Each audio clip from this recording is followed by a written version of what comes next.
langsung Pak Aris. Ada yang di sini satu, tidak apa-apa ini. Oke. Ini Pak Lardi sakit.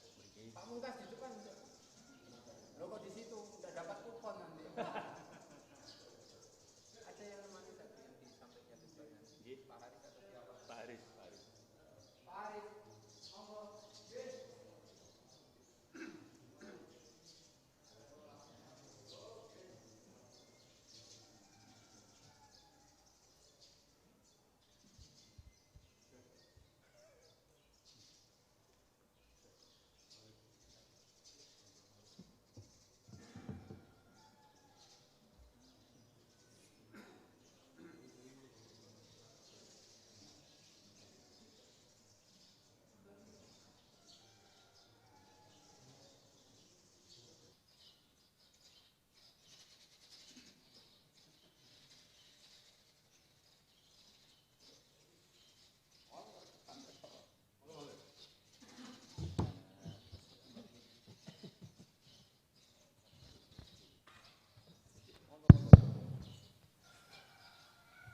Assalamualaikum warahmatullahi wabarakatuh.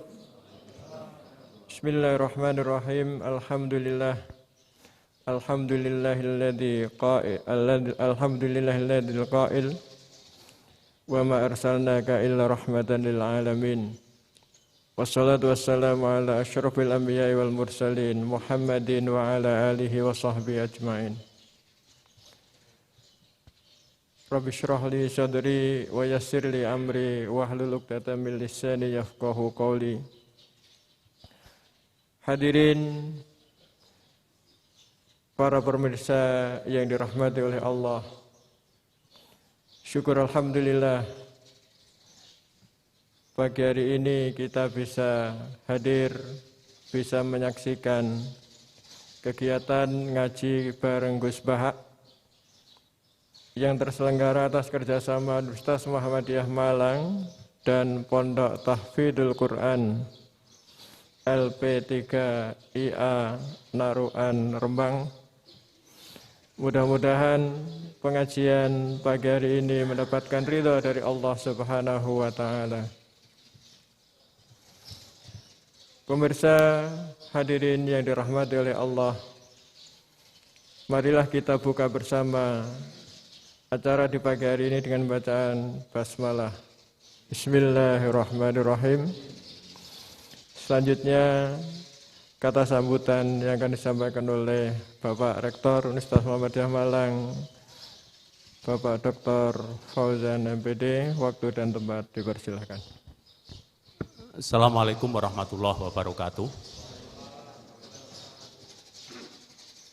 Alhamdulillah alladzi anzalal Qur'an hudan wa rahmatan lil alamin.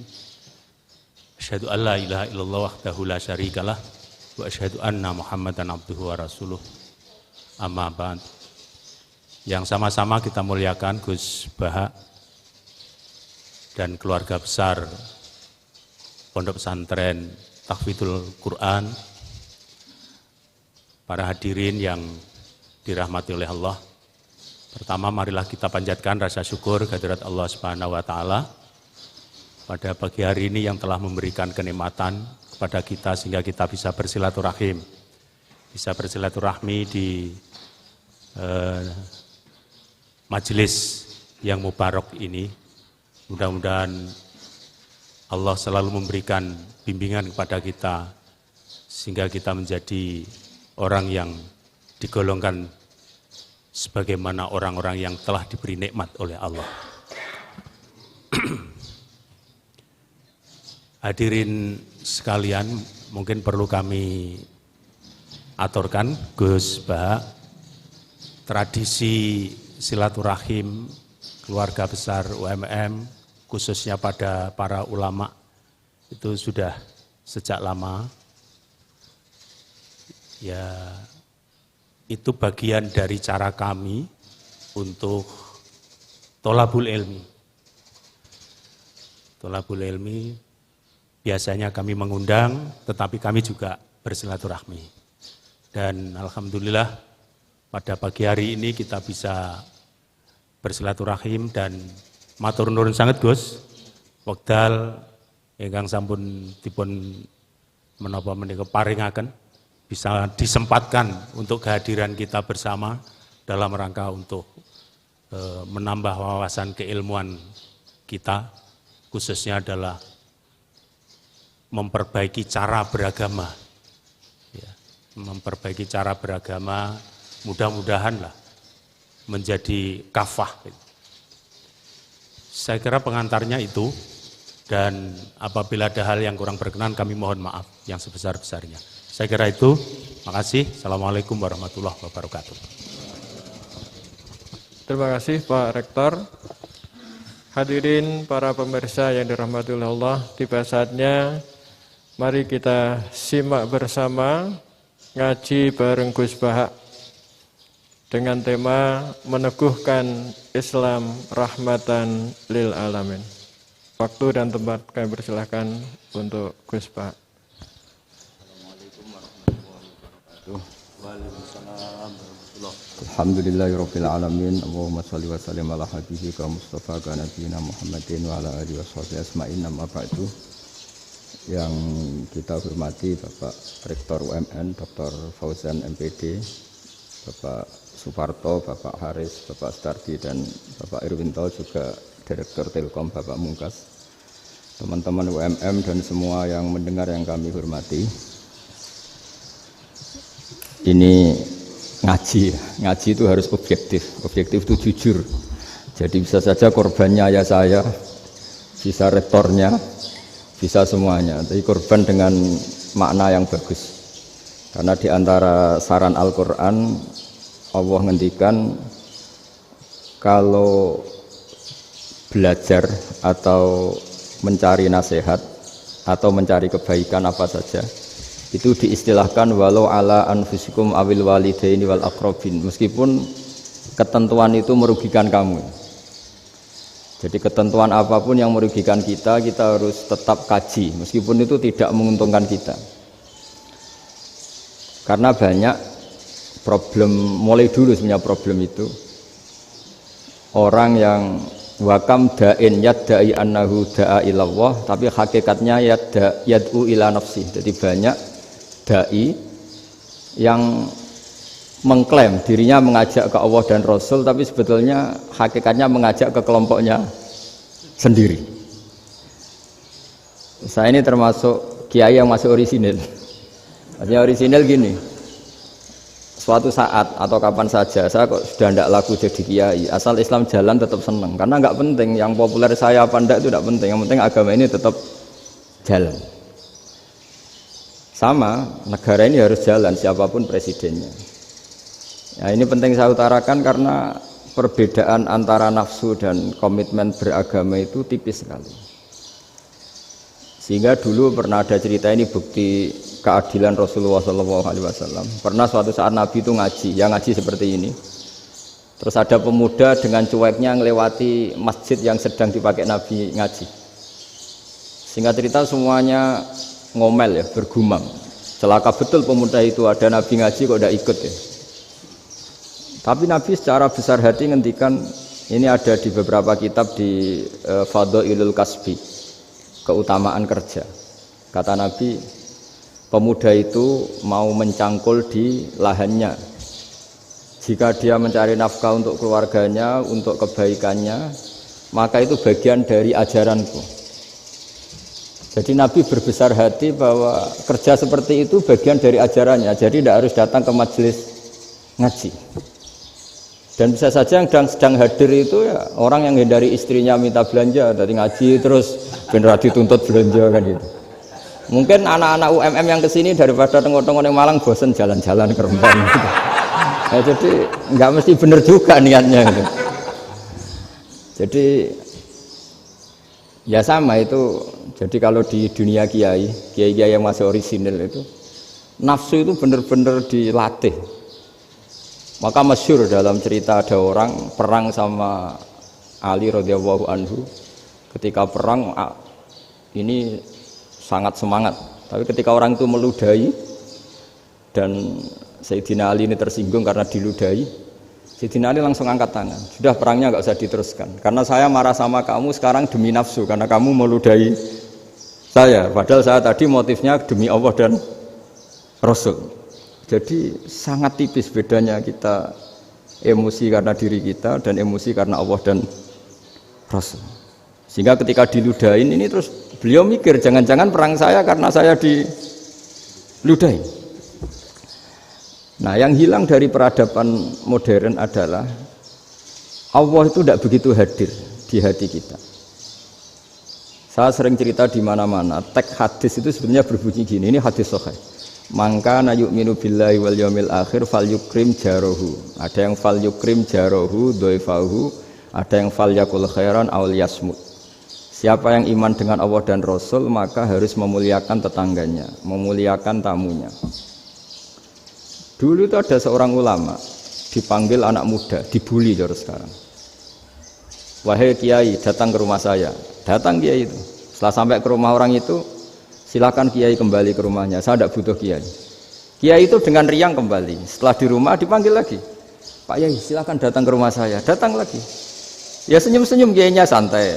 Wah, nggak jadi butuh Pak Yai. Silakan kembali lagi. Sampai 3 kali.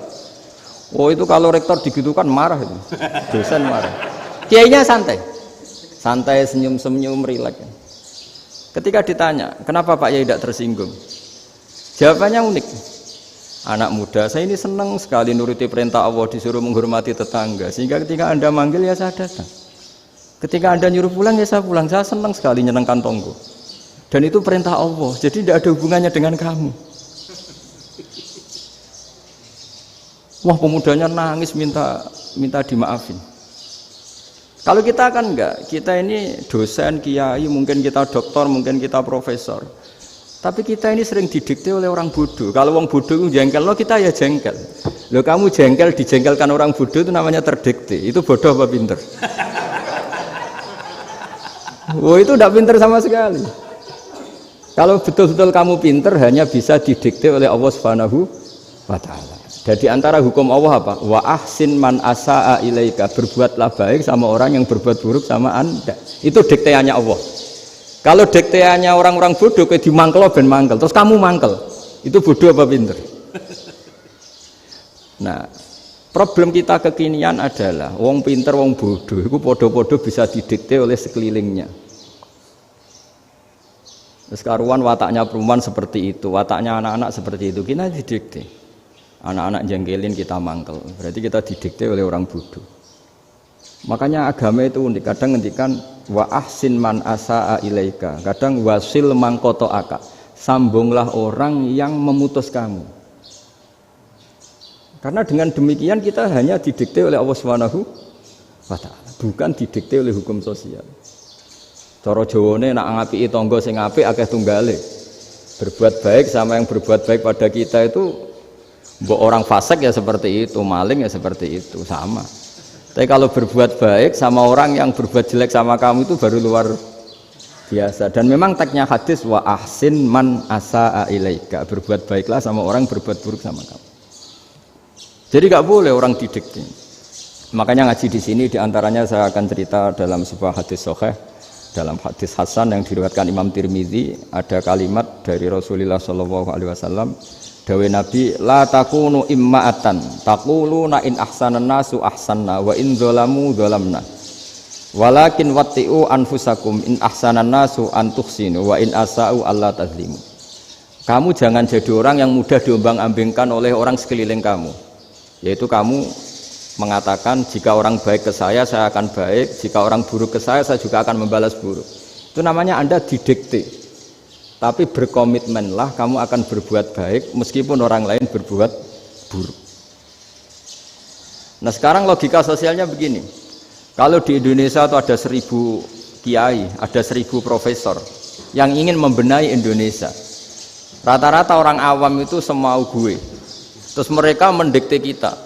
Perilakunya agak simpatik, perilakunya jengkelin. Terus 1000 profesor ini ikut jengkel. Itu kira-kira jadi solusi apa goblok bareng? Sama 1000 kiai ini ikut jengkel, ini jadi solusi apa goblok bareng? Goblok bareng. Nah problem sekarang kita ini biasa didikte orang bodoh. Nah makanya ciri khas orang muslim itu kata Nabi, mangkana yu'minu billahi wal yaumil akhir. Jadi baik tetangga karena perintahnya Allah dan Rasul. Pentingnya apa? Bedanya karena berbuat baik ini perintahnya Allah, mbok tonggo apik lah kita tetap apik karena perintahnya Allah dan Rasul. Begitu juga dengan hubungan dengan istri, dengan anak. Mbok bojomu lagi cerewet lah ya tetap apik. Karena dengan cara itu kita hanya tunduk kepada Allah dan Rasul. Tapi kalau kamu, istri saya kalau baik ya saya baik, kalau enggak ya enggak. Berarti Anda didikte oleh perilakunya dia. Itu latihan, ya kalau dalam bahasa pondok latihan jadi wali itu yang paling berat itu. Nabi itu kalau sama orang munafik itu sabarnya Masya Allah. Padahal Nabi berso kalau orang itu orang munafik. Karena dengan cara seperti itu, bahwa kebaikan Nabi pada seseorang itu atas perintahnya Allah dan Rasul, bukan atas nama servis. Kalau Nabi hanya baik kepada Abu Bakar, itu mungkin orang bilang, wis adune wong Abu Bakar baik sama Nabi. Tapi kalau Nabi baik sama orang munafik, Abdullah bin Ubay bin Salul, itu kalau nggak perintahnya Allah dan Rasul itu nggak bisa. Nah ini cobalah berlatih seperti itu sehingga kita tidak mudah didikte. Ya saya ulang lagi nggak mudah apa? Didikte. Maka di antara kebaikan Allah dan Rasul adalah bahkan orang dolim saja diberi jatah rahmat. Makanya tadi seperti mukadimah yang dibaca Pak Haris tadi, agama ini rahmatan lil alamin. Orang yang dolim saja dapat jatah apa? Rahmat, apalagi yang soleh. Nah kemudian yang perlu dicatat, kenapa kita menjadi enjoy dengan Islam? Islam itu adalah agama yang tidak didikte oleh materi. Jadi kalau Anda ingin makan enak, mungkin kalau pikiran kebanyakan orang, anak-anak muda yang milenial, yang gaul, ingin makan enak ya makan yang disukai. Misalnya sate atau bakso Malang atau apalah. Kalau orang-orang yang jadi wali gak gitu cara berpikir. Ini yang masih orisinil.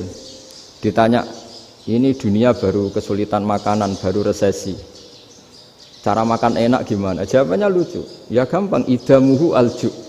Idam itu lauk. Kalau kamu ingin makan lauknya paling enak apa? Alju. Kamu harus lapar banget. Sampai kalau puasa itu melihat tempe itu wah luar biasa. Tapi kalau kamu nggak puasa, air putih itu nggak menantang. Tapi kalau puasa, tempe air putih itu menarik dan Anda tetap lahap. Apa? Karena lauk terbaik adalah alju, yaitu lapar. Lah tapi kita ini enggak, kita ini kayak orang bodoh. Kayak orang bodoh tadi, profesornya makan nyaman ya kalau sesuai selera. Lah itu kan sama dengan anak-anak ABG. Anak ABG itu makan lahap ya kalau yang disukai. Lalu bedanya apa ABG sama profesor? Kalau cara berpikir masih sama kan itu. Kiainya juga gitu. Kiai makan enak kalau yang disukai, kalau enggak. Lalu bedanya apa kiai sama orang awam? Orang awam juga gitu, makan lahap ya kalau yang disukai. Nah ternyata perilaku kita ini yang pintar sama yang bodoh sama mas. Kalau kamu ingin berkasta lebih baik, itu cara makan enak itu apa? Idamuhu aljur. Lauk terbaik adalah karena kita sangat lapar. Makanya masyhur dalam cerita-cerita tarikh sirah nabawiyah, Nabi diberi hadiah, beberapa hadiah. Di antaranya ada yang diterima, ada yang enggak. Termasuk yang dikembalikan itu dokter. Ada seorang raja memberi hadiah Nabi dokter Tobit. Itu sama Nabi dikembalikan. Karena dokter ini sudah lama kumpul Nabi itu nggak pernah sakit. Akhirnya dokter ini putus asa, ini nggak perlu diobatin. Ketika ditanya, kenapa ya Rasulullah engkau tidak pernah sakit? Karena kita ini kaum, kita ini komunitas masyarakat yang tidak akan makan kecuali lapar. Dan kalau sudah makan berhenti sebelum kenyang. Jadi sederhana sekali pengobatan zaman Nabi. Sebagian besar penyakit itu pasti disebabkan kita ceroboh dalam hal makan. Sudah ngerti kalau durian masalah, kalau makan durian enggak kehitung gitu. Apalagi kalau gratisan itu tambah banyak gitu. Pola tidur juga gitu kata Nabi, dan kita tidak tidur kalau tidak sangat ngantuk. Nah, itu namanya orang-orang soleh yang sudah tidak didikte materi. Kalau yang didikte materi kan bisa tidur nyenyak kalau kasurnya enak, AC gini-gini. Sebenarnya enggak, tidur enak itu ya kalau sangat ngantuk. Mbok di gudang, mbok di bis, kalau sangat ngantuk ya semuanya ya enak. Sama, mbok lapar, mbok hanya tempe, tapi kalau sangat lapar itu ya enak. Nah ini ilmu yang mulai hilang, ilmu-ilmu yang mulai hilang. Nah, cara ibadah juga gitu. Kita ini kan, saya ini punya bapak kiai, mbah kiai. punya guru yang sangat alim ya seorang Kiai Maimun. Itu dulu kita pengkaji ilmu itu tidak pernah tahu bedanya NU dan Muhammadiyah. Karena dulu Mbah Darwis itu, Kiai Dahlan itu dulu ngajinya bersama Mbah Hasyim ketika di Indonesia yang ngaji Mbah Soleh Darat. Mbah Soleh Darat itu dulu ngajinya sama buyut saya ke-6 namanya Mbah Soleh Asnawi di Kudus. Mbah Soleh Darat itu dulu alim-alimnya orang Jawa ya Mbah Soleh Darat, Soleh bin Umar. Tempatnya di Semarang, tapi beliau itu sebenarnya orang Jepara yang dekat Kudus. Setelah di Mekah, Mbah Hasyim ini mondoknya ya, mulazimnya ke Syekh Mahfud Termas. Tapi sesekali ke Syekh Khotib Minangkabau. Nah yang Mbah Ahmad Dahlan lebih sering ke Syekh Khotib Minangkabau, sesekali ke Mbah Mahfud. Singkat cerita, karena Syekh Khotib Minangkabau sudah modern ya, terlibat organisasi dunia. Pas itu beliau pengagum Muhammad Abduh, pengagum Rasid Ridho, sehingga bawaannya Mbah Dahlan itu lebih pergerakan karena beliau lebih ngidolakan Syekh Khotib. Nah Syekh Khotib sendiri sebenarnya orang Minangkabau. Jadi beliau namanya Muhammad saja sebenarnya. Jadi menantunya orang Arab. Oh itu dicibir mertuanya ini karena punya mantu orang Jawa, orang ndak Arab. Singkat cerita terus si mertuanya bilang gini, kamu jangan pernah bilang kalau orang Arab itu mansa kanal Arab, orang yang bertempat di Arab. Walakin mantakallama bi arabiyyin fasihin, tapi orang bisa ngomong Arab secara fasih. Singkat cerita, kalau kamu tidak percaya, nanti suatu saat menantu saya kalau Jumatan, tidak usah kamu kasih tahu, langsung suruh jadi khotib. Nggak usah kamu kasih tahu, sarannya nggak usah kamu kasih tahu. Kalau sekarang kan enggak. Kalau dosen mau jadi khotib kan mengumpulkan materi dulu. Lucunya di antara materinya itu dari TV. Makanya jadi ribet kan khutbah sekarang. Kalau musim corona ya akan ngomong corona, musim apa yang ngomong apa. Jadi lagi-lagi didikte oleh media. Sebenarnya kalau ngomong kan sesuai kebutuhan umat, ini obatnya apa. Tapi enggak sesuai trending topik, itu kan kayak anak-anak gaul. Ini dokter kok gitu kan aneh. Singkat cerita si khotib ini enggak dikasih tahu, saya Muhammad tadi enggak dikasih tahu, langsung disuruh khutbah. Fatakallama bikalamin fasihin. Dia ngomong fasih sekali. Bahkan ngalah-ngalahi fasihnya orang Arab asli. Semenjak itu beliau dapat gelar Al-Khotib, orang yang cakap berpidato berkhutbah. Makanya terus dia Khotib Al-Minangkabau. Jadi orang Indonesia itu luar biasa. Dulu yang namanya orang Indonesia di Arab Saudi itu dihormati sekali karena yang ke sana itu pasti ulama. Sudah alim di Indonesia ke sana, termasuk Mbah Ahmad Dahlan, Mbah Hasyim dulu karena sama-sama muridnya Mbah Soleh Darat. Lama-lama yang ke sana itu TKI TKW itu ya mulai agak dibully. Dulu Syekh Nawawi di antara ijtihad yang dihormati itu beliau mengkritik nyuwun sewu orang yang kan orang biasanya normalnya kan muji orang mati syahid. Hebat orang mati syahid itu hebat gini. Oke, kita sepakat orang mati syahid itu hebat.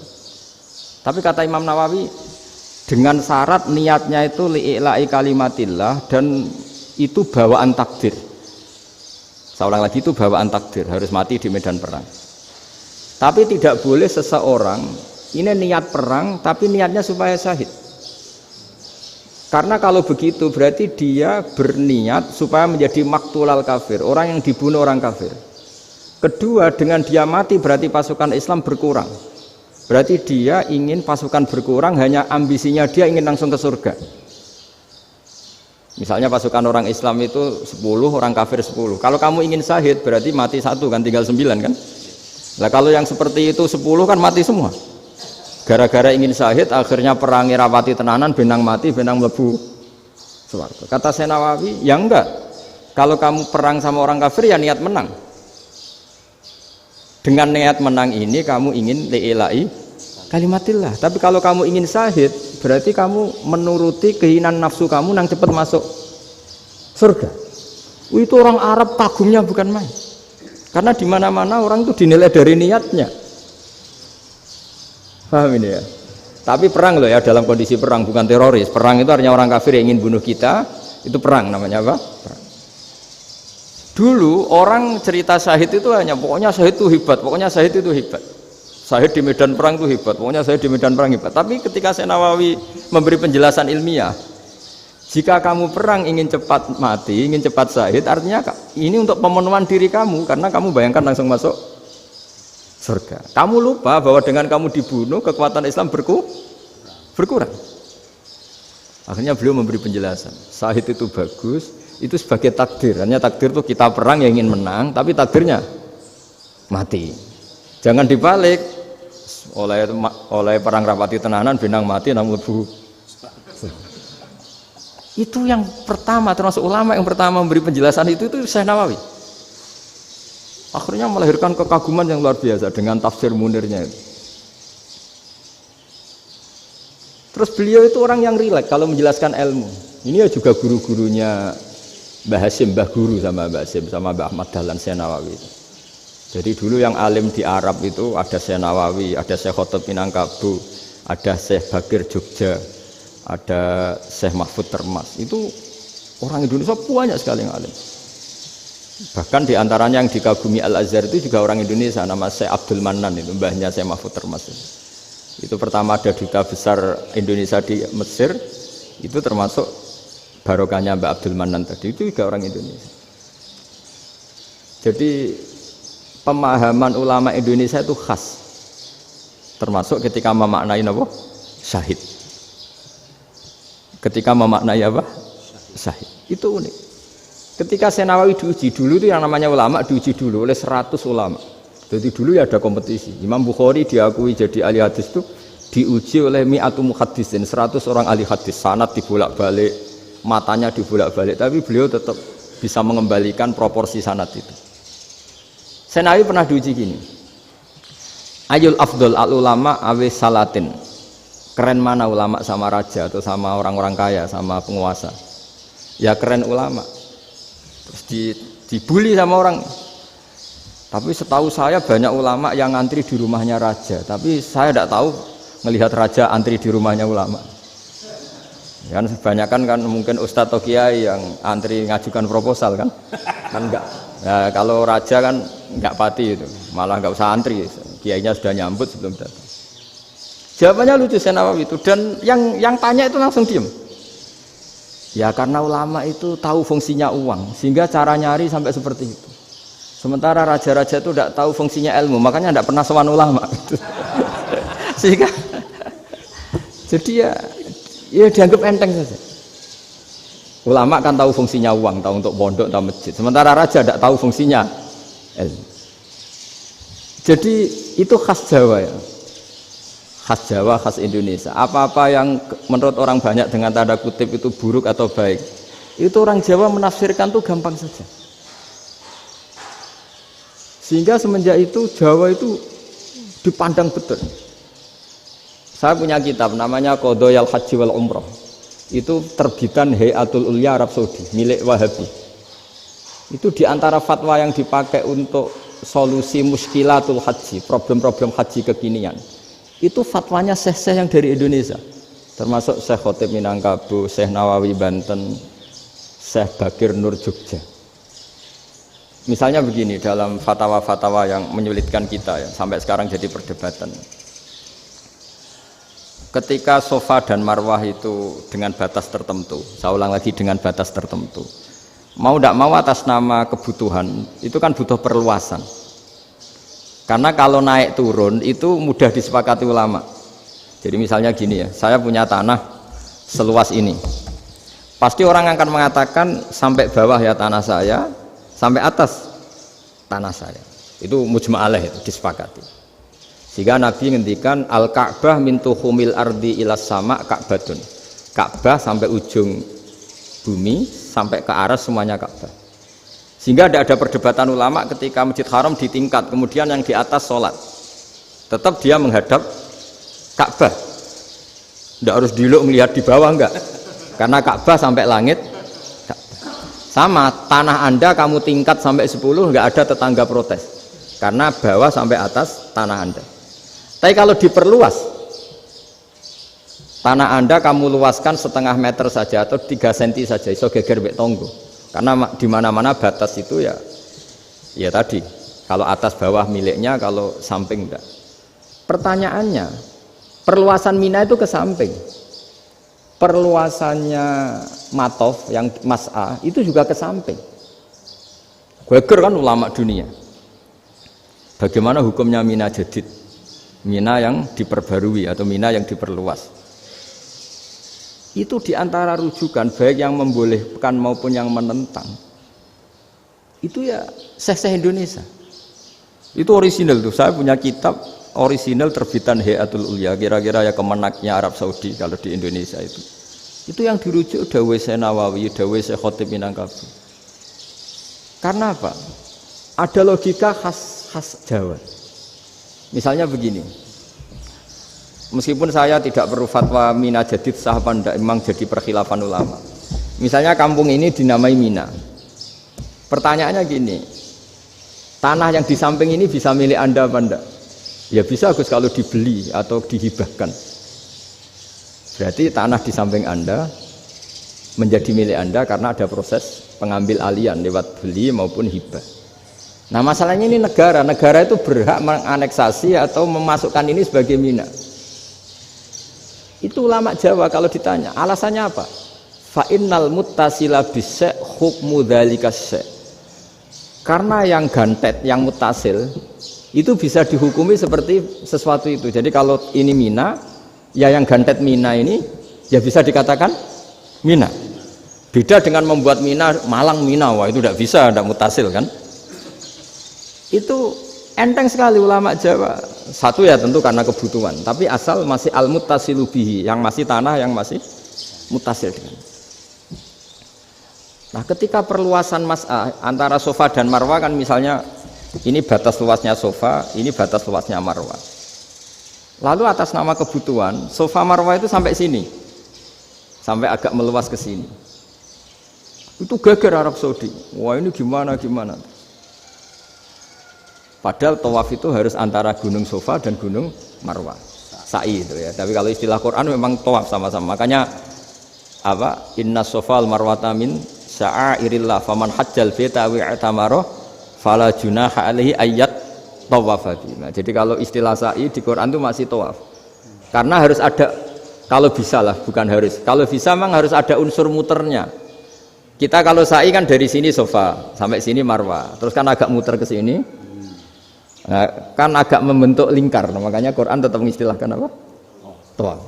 Jadi bukan sini ke sini terus sini ke sini kan enggak, tapi sini sampai sini terus muter kan, terus sini. Jadi antara setar dan selama ini prakteknya kan gitu ya. Sofa ngambil sini, terus ke sini, terus agak muter. Nah, karena ada unsur agak muter ini terus orang menyebut apa? Tawaf. Tapi itu bukan syarat sah, ini cerita ideal. Saya ulang lagi ya.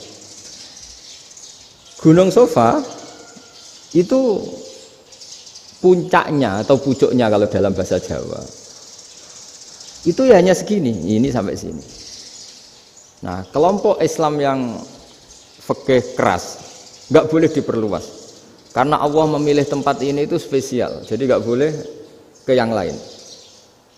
Tapi ketika kebutuhan mendesak, mau tidak mau harus diperluas. Itu jawabnya Kiai Jawa lucu. Gunung sing ketok iku sing dhuwure tok. Sikilane luwih hombo. Jadi karena kita kan gunung kan bentuknya gini. Nah, sofa yang kecil itu yang atasnya, tapi sikilannya sini kakinya lebih luas. Jadi boleh perluasan asal tidak melebihi kakinya. Nah, dihitung ya lebih luas. Jadi Kiai Jawa itu kayak wong delok gunung Penanggungan, kayak gunung Arjuna. Di mana-mana puncak gunung itu lebih kecil timbang kakinya. Artinya diperluas ini bukan berarti tidak di sofa dan tidak di, itu khas Kiai Jawa. Jadi jangan kira orang Jawa itu tidak hebat sekali. Termasuk perkembangan hotel di Arab Saudi. Itu dulu sebelum ada hotel. Buyut saya kelima atau keenam dulu haji, namanya Badur Rahman. Itu kalau mau ingin apa ya, menghindari terik matahari itu masuk gua. Itu masuk gua itu hanya separuh badan, kakinya di luar. Jadi jangan bayangkan kalau gua di Indonesia kayak gua Akbar di Tuban orang bisa masuk jalan-jalan, enggak. Gua di Arab itu kayak cepitan batu, tidak sampai masuk. Sehingga kepalanya dimasukkan, kakinya masih kena matahari saking panasnya Arab Saudi. Sehingga dalam bayangan hijrah ketika Nabi bersembunyi di gua Sur, itu kata Abu Bakar, kalau orang kafir melihat kakinya pasti melihat kita karena nggak bisa masuk penuh. Jadi orang itu mau dempes tok. Sehingga ya kira-kira luasnya gua paling segini. Makanya guyonannya kiai-kiai itu untung nggak kayak gua Indonesia. Kalau kayak gua Indonesia laba-labanya capek karena luas sekali. Jadi jangan bayangkan gua Arab tuh kayak gua Indonesia. Makanya bayangannya andai kan orang tuh melihat ke bawah pasti melihat kita karena orangnya nggak bisa masuk penuh, nggak bisa masuk 100%. Ya kayak cepitan batu lah mirip. Itu kan mirip Gunung Uhud. Gunung Uhud kata Rasulullah nanti kalau kamu perang itu di atas, menang atau kalah di atas. Musuh biar di bawah. Dengan di atas kamu bisa manah. Jangan bayangkan kayak Gunung Merapi, kayak Gunung Penanggungan. Lah kalau Gunung Penanggungan manah ke bawah yang leyang kan. Jadi gunung di Arab itu kayak bukit. Ya sampean pernah kan ke Uhud itu ya sama ini aja tinggi ini kan. Lah ini yang ada, mulai ada mis. Makanya nerjemah itu susah di Indonesia. Karena jabal itu udah harus tinggi. Kalau tinggi nggak bisa manah dari atas ke bawah kan nggak ngefek kan. Sampai kalau ke Uhud gunungnya kan pendek sekali sehingga yang manah dari atas ke bawah ya kalau kena musuh ya celaka karena memang dekat. Ya kalau gunung Indonesia manah dari atas ke bawah yang ngeleyang nggak ngefek. Nah itu susahnya nerjemah bahasa Arab ke kita. Jadi apa ya, transkrip itu nggak gampang karena ada pengertian yang beda. Kita kalau bilang gunung itu tinggi sekali sampai banyak mahasiswa tersesat ya saking tingginya. Kalau orang naik Uhud nggak akan tersesat, wong ketok dari bawah itu. Nah ini pentingnya ngaji ya. Jadi akhirnya ulama-ulama Indonesia itu dipakai rujukan. Jadi mulai Mbah Hasyim, Mbah Ahmad Dahlan sampai era buyut-buyut itu masih orang alim. Lama-lama yang di Indonesia ini orang-orang yang bodoh. Sehingga orang Jawa kalau ke sana dibully, ya Jawa tak kulul khaya. Orang Jawa itu penggaweannya itu makan ular. Karena belut itu kalau di kamus itu persis ular. Dulu itu kan kamus tidak full color. Gara-gara gak full color, gambar belut sama ular itu sama. Belut itu belut sama ular kalau nggak full color gambarnya sama apa enggak? Sama. Terus orang Jawa itu kan masih banyak yang makan bajing itu apa? Ketupai itu.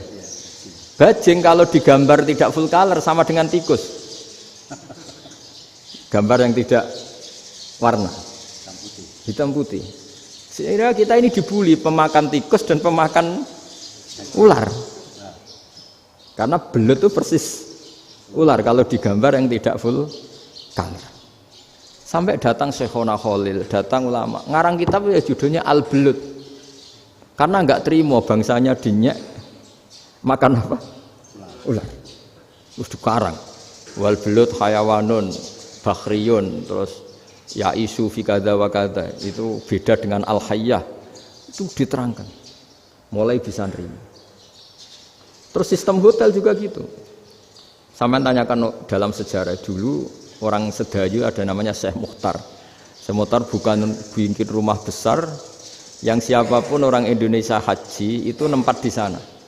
Nah ini yang menginspirasi akhirnya ada hotel. Dulu Syekh Mukhtar hanya menyediakan untuk hujat-hujat Indonesia. Lama-lama jadi hotel. Nggak mau saya mau cerita. Kata Mbah Mun sering cerita. Kenapa wa ma arsalnaka illa rahmatan lil alamin, kata Mbah Mun, Allah itu pasti bikin ulama yang tidak produk Arab itu pasti ada. Kalau orang Arab jadi ulama wajar, bahasanya Arab, domisilinya di Arab. Tapi Allah akan selalu bikin ulama yang tidak bangsa Arab. Imam Ghazali itu Tus itu Persia. Imam Bukhari itu kira-kira kalau sekarang ikut Uzbek. Ya. Imam Bukhari itu kalau negara sekarang ikut mana? Uzbek. Kenapa demikian kata Mbah Mun? Karena Allah sudah ngendikan wa ma arsalnaka illa kafatan linnas. Manusia semua ini kena khitabnya Islam. Kalau tidak ada ulama yang dari berbagai negara, kesannya Islam itu hanya milik orang Arab Saudi. Makanya Allah selalu bikin ulama-ulama yang bahkan tidak Arab. Termasuk Imamul Muhaddisin, yaitu Imam Bukhari, itu orang Uzbek. orang Rusia lah kalau sekarang, ikut Uni Soviet dulu. Imam Ghazali itu orang Persia. Syekh Nawawi itu orang Banten.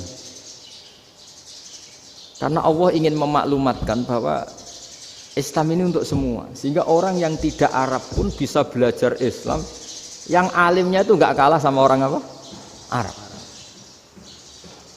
Makanya ini PR ya. Kalau Gus Dah Ploso nanti ngendikan suatu saat orang belajar Islam itu bahkan orang Arab pun bisa belajar ke Indonesia. Kalau orang Indonesia bisa alim betul kayak dulu. Sekarang banyak liga antar ulama. Itu orang Indonesia pasti masuk. Ulama-ulama top dunia itu pasti orang Indonesia banyak yang masuk. Karena tadi ketika orang Indonesia baca kitab, itu orang Arab itu kagum, kok bisa ada bahasanya baca secara benar. Bukan sekedar bisa baca secara benar. Karena memang dilatih sedemikian rupa di pondok-pondok. Makanya kita semua lah, yang alim di Indonesia itu kemana-mana ya pasti alim. Dulu putra Mbah Mun namanya Gus Zofur itu tahun pertama ya sudah the best di tahun pertama. Kalau tahun pertama the best-nya ilmunya bawaan dari sarang, dari keluarganya.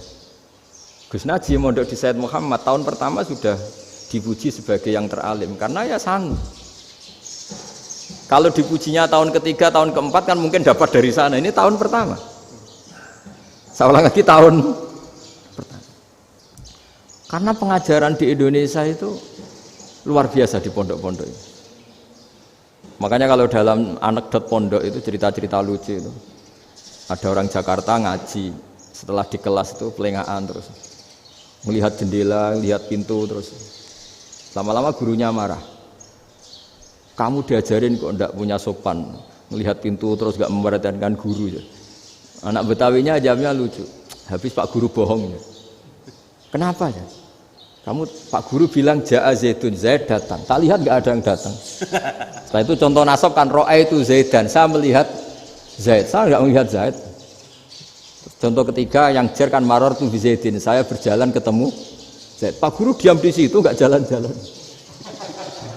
Jadi saking detailnya Indonesia dia diajari. Kalau rofa Ja'a Zaidun. Kalau nasab ro'a itu Zaidan. Kalau jar maror tu Zaidin. Nah si murid Betawi ini karena pertama sekolah ngiranya gurunya itu cerita Zaid datang, makanya dia ngelihat pintu terus mana katanya datang kok enggak datang-datang. Nah dengan latihan seperti itu kemungkinan orang Indonesia salah itu kecil karena memang dilatih betul. Saya ulang lagi karena memang dilatih betul.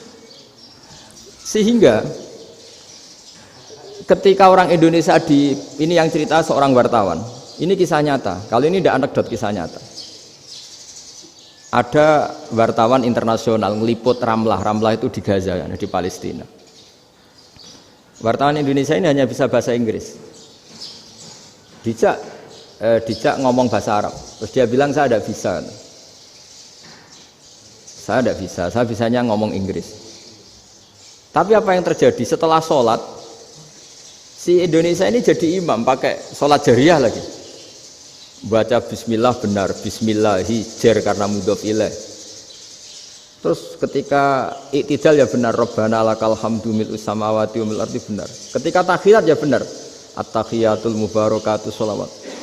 Sama orang Arab ini diambungi. Orang Arab kalau senang orang itu dicium.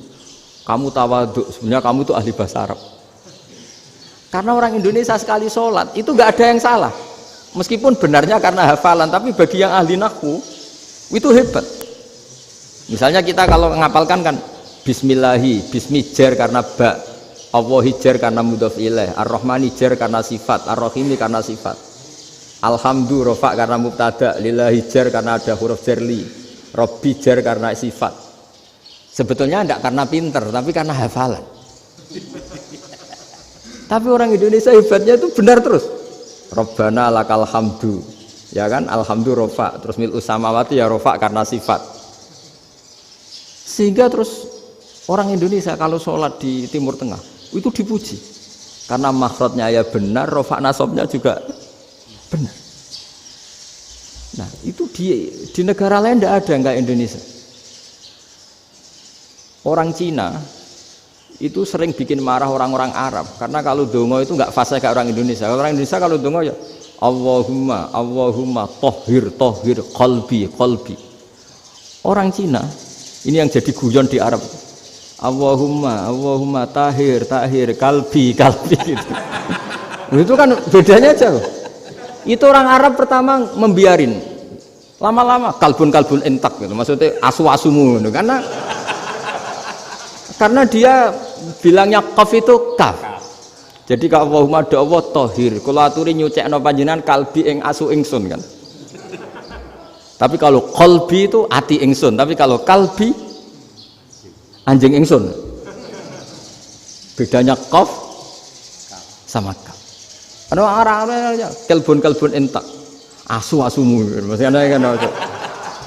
Tapi padahal orang Cina itu paling dilihat teksnya ya pakai qaf. Orang Indonesia enggak, mulai kecil dilatih sak fase-fase. Sampai ya sulit betul latihan Fatihah itu. Kalau di Kudus malah sampai 3 bulan Fatihah itu. Sampai at-tahiyyatu, kurang bersih. At-tahiyyat sampai gitu. Sampai ada cerita itu orang dipanggil maftuhin itu enggak melengak, harus maftuhin. Baru melengak. Tapi barokahnya itu orang Indonesia kalau dongo memang benar-benar Allahumma tohir qalbi. Ya Allah sucikan hati kami, bukan tahir kalbi. Karena sekali jadi kaf itu maknanya anjing saya. Ya Allah sucikan anjing. Jadi ini orang Indonesia. Jadi kata Mbah Mun, dawe Mbah Mun, illaka fatal linnas, bahwa agama ini milik semuanya.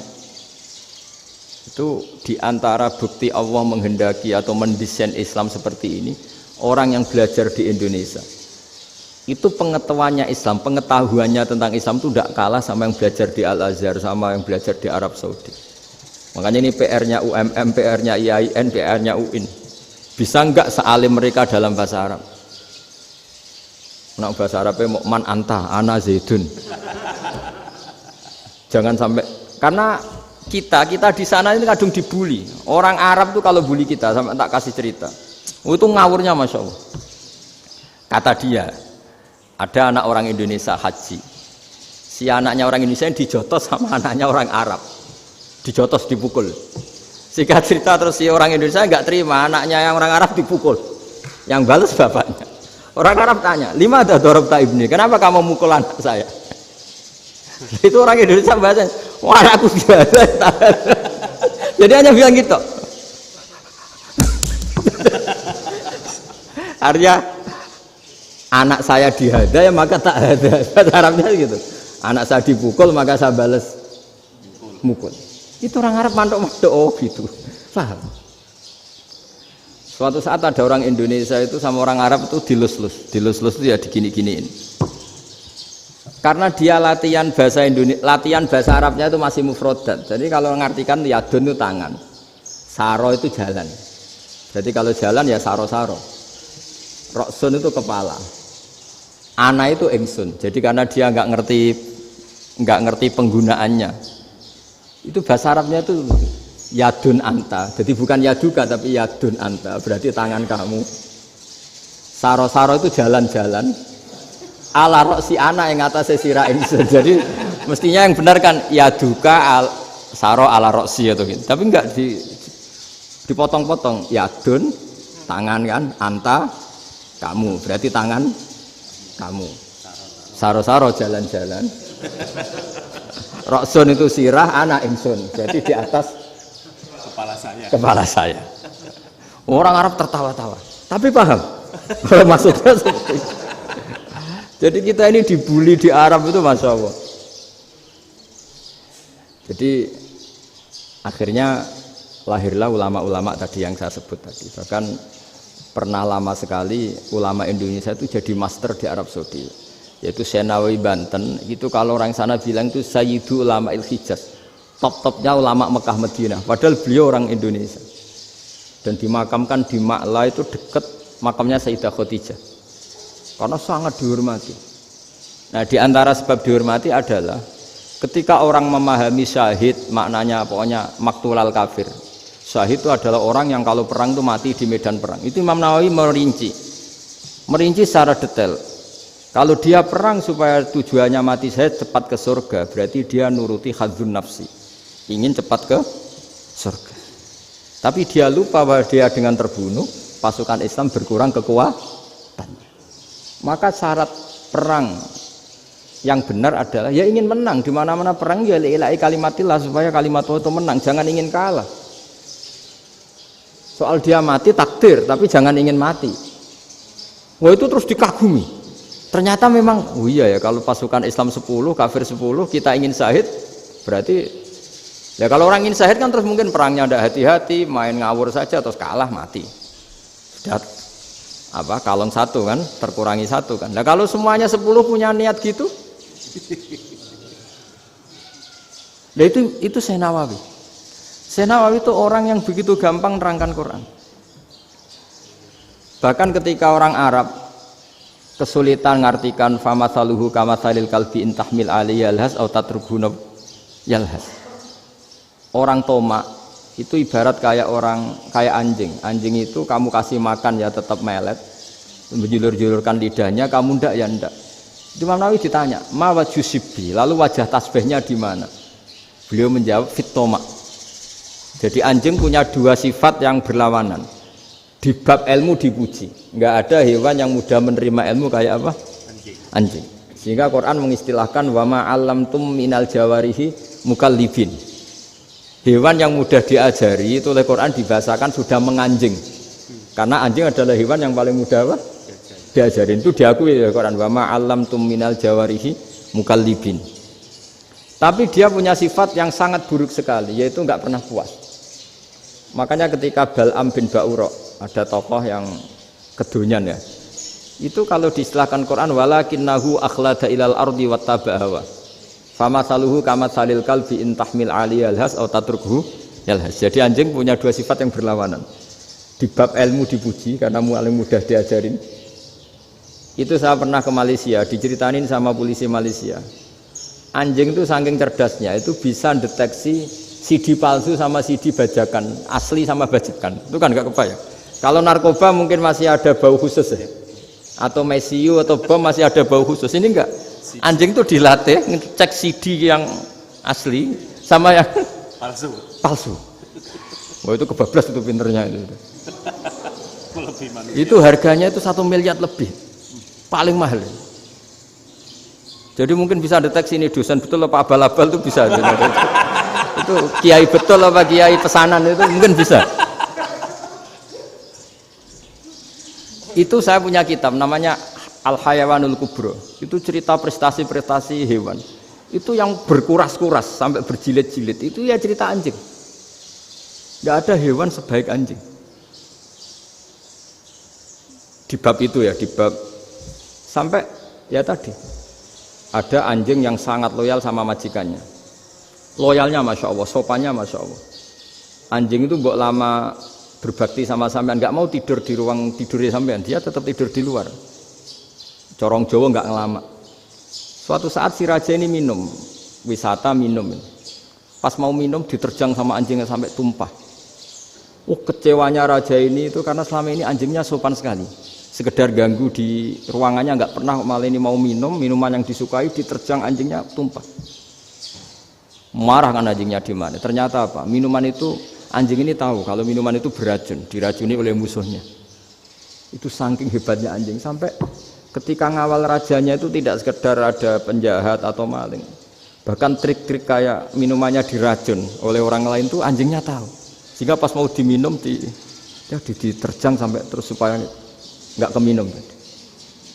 Makanya Quran istilahkan anjing itu apa? Wa ma 'allamtum minal jawarihi mukallibin. Hewan piaraan yang kamu ajarin nanti sampai sepinter anjing.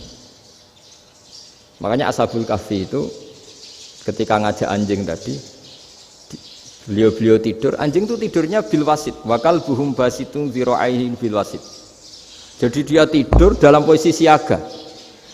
Loh coba anjing itu nggak pernah sekolah, karena dia posisi menjaga, tidurnya itu kayak siaga gini, bukan ngorok semadep ke atas terlentang, itu enggak. Andai kan dia tidur terlentang itu kan yang mau mengganggu kan, wah asune turu itu enggak. Dia tidur posisi siaga, makanya disebut lawit tolak ta'alaihim lawalaita minhum firaron. Kalau kamu melihat anjing itu pasti lari karena dia posisi siap merekam. Jadi tidur tapi posisi siap merekam. Jadi matanya tetap terbelalak kayak siaga. Padahal itu enggak diperintah, ya dia memang punya nalar untuk itu. Ini disebut wa ma 'allamtum minal jawarihi mukallibin. Dan dalam teori modern juga gitu. Tapi dalam hukum Islam yang dianut mazhab Syafi'i itu anjing tetap najis. Ya sudah najis ya najis, tapi ada mazhab lain yang mengatakan tidak najis. Tapi tidak usah ngurmat anjing, geger nanti kalau rektor kampus punya anjing. Tapi ilmu itu bagus untuk kelangenan kadang. Andai kan tidak ada mazhab Malik, maka kita kesulitan menceritakan Ashabul Kahfi yang hewan piaraannya itu anjing. Tapi misalnya anjing disucikan, kita juga nanti susah menjelaskan hadis Nabi malaikat itu tidak masuk rumah yang di situ ada apa? Anjing. Maka ilmu itu, makanya kata Imam Sa'roni, sebagian ilmu itu memang kelangenan, tapi nggak boleh jadi praktek. Tapi harus ada. Misalnya begini, contoh paling gampang. Api dalam mazhab Syafi'i kan alat pensuci hanya dua, air dan tanah. Ya saya ulang lagi, air dan tanah, yaitu tanah untuk mensucikan najis anjing. Imam Abu Hanifah menambahkan api. Mazhab Syafi'i itu agak kesulitan ketika ada batu bata dibikin dari tanah-tanah yang bercampur kotoran. Mazhab Syafi'i akan kesulitan karena di situ ada najis yang jadi materinya bata. Hukumnya gimana kalau nanti dipakai masjid? Tapi barokahnya ada beberapa mazhab. Abu Hanifah mengatakan dan api. Jadi apa tadi air, tanah, api. Alasannya masuk akal. Ketika usatul mukminin, orang-orang mukmin yang ahli maksiat itu sebelum masuk surga, kalau dia dosanya banyak itu dibakar dulu supaya suci. Emas itu untuk memisahkan dengan materi lain juga harus dibakar. Berarti api termasuk alat. Artinya gini, batu bata yang materinya dari tadi najis sekalipun, ini menjadi suci karena ngalami pembakaran. Tapi kata Imam Sa'roni, ilmu ini hanya sebagai ilmu. Jangan sampai kalau kamu mau wudhu gak ada air terus membakar diri lah, ini ribet kan. Jadi ilmu itu sebagian memang untuk kelangenan. Karena kita butuh. Andai kan tidak ada mazhab Abu Hanifah, maka kita akan kesulitan pakai bata. Yang kita tahu cara bikinnya kadang di tempat yang kotor, di tempat yang najis. Tapi karena ini ngalami dibakar, maka hukumnya suci menurut mazhab Abu Hanifah. Dan itu sering. Ulama itu sampai apa? Saya punya kitab fikih namanya Fardul Masail. Pengandaian ada masalah. Jadi masalah itu belum terjadi tapi diandaikan. Misalnya kayak di Texas. Bumi itu bulat-bulat. Texas itu kalau dibor itu pas Ka'bah. Lalu kiblatnya di mana? Bumi ini kan hanya rubuk-rubuk seperempat. Yang ada arah itu seperempat. Tapi kalau Ka'bah itu sama Texas atau Texas dengan Ka'bah itu lalu kiblatnya mana? Wong sudah bebas arah. Maka ilmu mengatakan mara'ahu muslimuna hasanan fawa indahu hasanun. Kamu jangan nuruti ilmu hakikat tapi nuruti mindset. Kalau mainstreamnya orang banyak seperti itu, mindsetnya orang sana misalnya Ka'bah sana ya ikut sana. Tapi ini tidak mewakili hakikat karena kalau yang 380 derajat itu kan terus ribet. Makanya ini kesulitan di bab-bab fikih. Ya saya ulang lagi, kesulitan di bab-bab fikih. Makanya fikih itu selalu bicara misalnya gini, ada orang sholat. Saya ulang lagi. Setelah salam pertama dia kentut, itu sholatnya batal apa enggak? Itu lama berdebat. Yang dikatakan rukun sholat itu salam pertama. Sehingga orang kalau sudah salam pertama, maka sudah keluar dari sholat. Maka kalau kentut enggak apa-apa, wong yang keluar dari sholat itu salam pertama. Tapi lalu pertanyaannya, kenapa Nabi salam 2 kali? Lalu yang kedua gunanya apa? Ribet kan, partai ini kalah pasti kalau ditanya gitu. Tapi kalau ditanya dibalik, sholat itu satu ibadah yang dimulai dengan takbir, yang diakhiri dengan salam. Berarti salam pertama itu pengakhir apa nunggu salam kedua? Pertama, di semua ulama bilang salam pertama. Kalau salam pertama sudah pengakhir, berarti pembatalan setelah itu nggak punya efek, nggak punya akibat. Itu kan ribet, debat fikih itu memang ribet.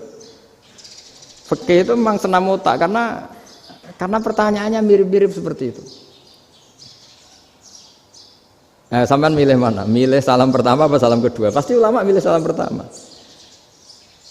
Jadi anehnya fikih itu di situ. Misalnya orang mati, takbir itu berapa kali? 4 kali. Andai kan takbir 5 kali itu batal apa enggak? Satu ulama mengatakan 5 kali itu batal. Karena rukunnya sholat jenazah itu takbir 4 kali. Berhubung ini rukun, kalau nambahi ke 5 berarti menambahkan rukun. Kayak kamu sholat rukuk 2 kali kan batal. Sujud 3 kali batal karena menambahkan apa? Rukun. Berarti kalau takbir 5 kali batal. Tapi pertanyaannya, takbir itu adalah wiridan biasa sehingga kalau ditambahkan nggak punya akibat batal. Jadi perdebatan ulama itu kadang ya lucu. Kayak kemarin Pak Haris pas pertama bertamu ke sini mau ngundang saya, tak ceritain. Dulu sholat jenazah itu pasti mayat di depan. Karena lazimnya sholat jenazah itu mayat di depan. Tapi mulai dulu ulama sudah berpendapat, andai kan jenazahnya di belakang pun tetap sah. Fa innal janazah laisat bi imamin. Karena jenazah itu tidak imam. Kenapa harus di depan? Oh, tidak imam kok harus di depan. Itu mulai dulu. Sehingga ketika Arab Saudi pernah mengalami tragedi, ada orang yang dibungkus kayak mayit, ternyata senjata. Setelah di dekat Ka'bah dipakai. Dulu tragedi tahun berapa itu?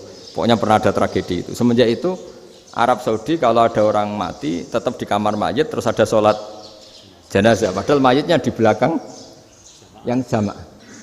Jadi meskipun kita tidak akan bikin ajaran baru jenazah di belakang ya tidak keren, kasihan kan. Tetap biasanya di depan ya di depan. Tapi meskipun jenazah ini di depan, kita tetap berpendapat andai kan di belakang tetap sah, tapi nggak usah dipraktekkan. Nah pentingnya ilmu ini begini. Saya misalnya di Rembang, boleh nggak nyolati ghaib jenazah yang di Surabaya? Boleh kan? Padahal yang kita solati di belakang. Jadi ilmu itu penting. Cocok tidak cocok, nama ilmu itu penting. Terus ada gini lagi pertanyaan di fikih. Memang saya sengaja akan ngaji fikih. Kalau ngaji intelektualitas orang Muhammadiyah juara lah. Tapi ini ngaji fikih. Ada orang sarongnya itu pas sampai lutut. Kalau berdiri lututnya tertutup. Tapi nanti kalau ruko agak jengking lututnya terbuka. Itu batalnya nunggu ruko apa mulai takbir sudah batal? Padahal pasti nanti batal kalau ruko itu. Itu ada ulama yang mengatakan, ya batalnya nunggu ruko. Bagaimanapun terjadinya pembatalan waktu ruko. Ada ulama mengatakan yang enggak mulai awal sudah tidak sah itu, karena pasti ngalami batal. Nah, pertanyaan-pertanyaan seperti itu penting karena lalu Allah menilai apa? Ya nilai niatnya. Misalnya gini, kalau contoh itu mungkin Anda tidak tertarik, tapi contoh begini. Kita mau operasi jam 10 siang. Kita tahu kalau nanti 10 siang akan divonis medis harus makan karena mau berobat. Malamnya itu kalau kamu orang soleh, bayangkan kamu orang soleh. Kalau tidak orang soleh kan tidak punya komitmen. Kamu milih niat puasa, apa enggak jam 10 mesti mokak menisan raposo. Kamu orang soleh. Kalau kamu orang soleh pasti milih puasa karena ini Ramadan. Meskipun nanti jam 10 pasti disuruh batal sama dokter. Setidaknya kita berpikir gini, nak mati jam itu paling enggak ditulis saya sebagai orang yang puasa. Jadi perasaannya orang soleh itu beda. Kalau orang kok sampean barang menisan raposo kok ya mesti. Sampean tidak pernah berpikir bahwa puasa mulai fajar sampai jam 10 itu luar biasa. Bisa saja kita mati jam 7, bisa saja mati jam 6. Kan ditulis Allah sebagai orang yang berkomitmen terhadap puasa. Terus ada kemungkinan kecil, udahlah jam 10 itu dokternya sakit atau nggak jadi ke sana. Berarti kamu kan nggak jadi buka. Kan ya mungkin juga. Sama yang tadi. Delalah sebelum ruko ono wong sing nyarongi sampean. Sehingga sholatnya normal. Kamu tidak menemukan pakaian yang pas, jebule pas setelah ruko, mau ruko ono wong wah sholatnya kira bener disarongi. Itu agama. Jadi agama itu dimulai dari mana coba? Dimulai dari niat, dari komitmen. Nah, sekarang kelirunya kenapa ada garis keras? Agama itu dimulai dari keinginan ideal. Itu yang mulai itu ada orang-orang garis keras. Agama ini enggak, agama ini dimulai dari niat. Sampai ada kaidah agama la yudraku kullu la yutraku kullu. Kalau tidak bisa ideal jangan ditinggalkan sama sekali. Tapi orang enggak, sekarang bayangkan Islam itu ideal. Pemimpinnya ya soleh, masyarakatnya soleh, enggak ada maksiat, enggak ada apa. Nan apa ilmu? Kalau secara ilmu mulai dulu ya ada orang dolim, ada orang soleh. Nabi kurang baiknya. Di angkatan itu ya ada orang munafik. Sehingga ulama itu sudah berpendapat ideal itu piye? Zaman Nabi saja ada orang apa? Munafik. Itu ilmu. Kalau nuruti kelangenan inginnya dunia ya steril, enggak ada maksiat, enggak ada. Dan agama itu diciptakan Allah itu memang unik. Calon Nabi misalnya, Nabi Musa itu sing rumat Fir'aun. Ketika Nabi Muhammad lahir sing ribet manitia ini Abu Lahab. Ora dosen UMM. Coba. Karena Allah ingin memaklumatkan ke kita bahwa agama ini akan hidup di kondisi apapun. Asia, istrinya Fir'aun itu termasuk mukminah yang dipuji Quran. Padahal dia bukan istrinya pengurus NU atau pengurus Muhammadiyah, istrinya Fir'aun. Tapi itu pelajaran bagi kita bahwa orang-orang baik itu tidak harus di lingkungan yang baik. Masjid paling makmur itu kadang di dunia mungkin ya jangan bakas Mekah Madinah itu karuan. Mungkin di antara masjid yang makmur justru yang di Kanada, di Amerika mungkin. Karena merasa minoritas itu perpustakaannya ada, kajiannya ada. Tapi banyak masjid di daerah pesantren yang malah sepi. Karena kiainya tahu jamaah di masjid itu wajib. Itu ada daerah pesantren, saya ulang lagi ada daerah pesantren. Didikon pengajian, monggo nekani pengajian, maca selawat ning omahe ganjaran padha wae. Ribet kan? Mau dibantah itu benar. Mau dibiarin ngerusak tatanan. Jadi saya mohon sekali ya, jadi ilmu itu diperbandingkan supaya perbedaan-perbedaan itu biasa. Dulu Imam Malik itu punya murid namanya Imam Syafi'i. Itu dalam banyak hal. Itu perbedaannya tajam sekali. Ya saya ulang lagi, dalam banyak hal itu perbedaannya tajam sekali. Misalnya begini. Ini terakhir percontohan saya fikih, nanti dikaji sendiri. Ada seorang A'rabi, Ja'a A'rabiyun. Ini di hadis sahih diulang-ulang di semua Al-Kutubus Sittah ada peristiwa ini. Ja'a A'rabiyun ila Rasulillah sallallahu alaihi wasallam faqala ya Rasulullah ahlaktu. Qala wa ma ahlakaka? Qala wa qatu imraati fi nahari Ramadan. Ya Rasulullah, saya ini orang yang rusak. Kenapa? Saya ini hubungan intim sama istri saya ketika masih siang Ramadan. Singkat cerita orang ini dihukum berat sama Nabi. Hukumannya adalah karena dia membatalkan puasa ketika dengan hubungan intim. Sama Nabi dihukum, kamu harus merdekakan budak. Wah, tidak mampu ya Rasulullah, saya tidak punya budak. Jadi ini bukti bahwa agama ini sangat sosial sehingga sebagian kafaroh harus memerdekakan budak. Kamu kalau gitu puasa 2 bulan. Yang baru puasa 2 hari aja kecelakaan malah disuruh puasa 2 bulan. Ya sudah kamu ngasih makan 60 orang miskin. Saya ini orang paling miskin. Kok jadi sudah miskin agak hiper lah orang itu. Poso-poso kok gitu. Itu kata ulama kalau orang Jawa enggak mungkin makanannya tempe mendoan, enggak mungkin itu. Di Jawa itu nggak mungkin lah ada orang batal puasa karena hubungan intim. Ada istrinya nggak cantik, cerewet, sang lanang mangane mendoan. Itu tidak mungkin, kecelakaan itu tidak mungkin. Tidak mungkin itu. Tapi kalau Arab mungkin karena makanannya daging. Singkat cerita, terus pertanyaannya gini.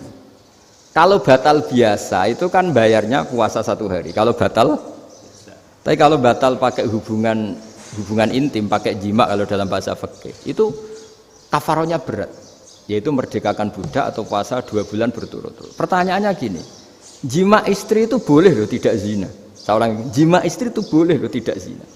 Itu kan hukumannya berat. Nah terus Imam Malik berpikir kalau gitu tidak harus jima dong. Poso-poso, ora ono uzur, ora ono apa terus nyate. Esuk mangan bakso tanpa ada alasan syar'i. Hukumnya harus sama dong, karena jima hukumnya boleh, berarti semua iftar, semua pembatalan puasa yang tidak ada udzur syara' maka hukumnya sama, yaitu sanksinya sama.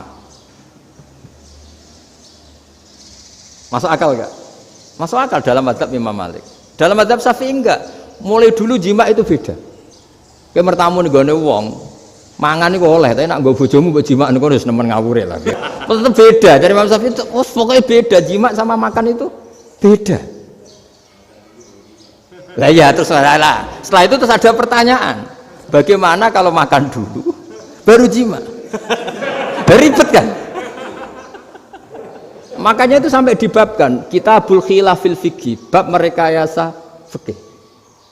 Makanya itu perdebatannya orang Hanafi sama Imam Syafi'i juga sama. Ada orang jam segini lapar sekali, kalau langsung makan kan kena sanksi.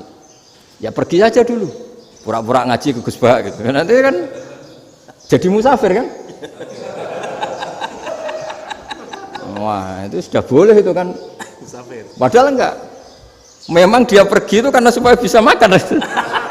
Mau nggak kepikiran ngaji kok tahu-tahu ingin ngaji. Mumpung Ramadan nah. Nah makanya dibabkan. Apakah boleh merekayasa fikih? Tapi fikih bisa apa coba? Dengan status kamu musafir, ya memang boleh iftar, boleh berbuka. Nah itu terus jadi terus perdebatan ulama menyangkut fikih. Karena memang masalah furu'iyah. Sehingga termasuk perdebatan kita dalam perilaku. Misalnya adat orang NU kalau habis salam itu menghadap ke kiblat karena arah terbaik itu kiblat. Tapi sebagian orang Muhammadiyah atau mungkin semuanya menghadap ke makmum. Itu memang teks hadisnya itu kita yang meneliti hadis itu semua syarah itu berdebat. Nabi memuji kiblat itu arah terbaik, oke. Tapi di bab itu Nabi itu aqbala alaina, menghadap ke kita. Lalu pertanyaannya, kenapa menghadap ke kita? Ada mengatakan karena Nabi memang punya tradisi kadang ngendikan. Ya tentu dulu istilahnya tidak kultum, nggak ada istilah itu dulu, 7 menit itu nggak ada. Tapi ada ulama yang analisis begini, termasuk kitab Fathul Bari. Nabi itu tokoh sentral, taruh lagi Nabi itu tokoh sentral. Ini kata kitab Fathul Bari, bukan kata saya. Nah orang-orang yang imamu qaumi, orang-orang yang jadi imam di daerah masing-masing, tetap kalau sholat itu ikut Nabi. Ikut Nabi setelah salam langsung pulang.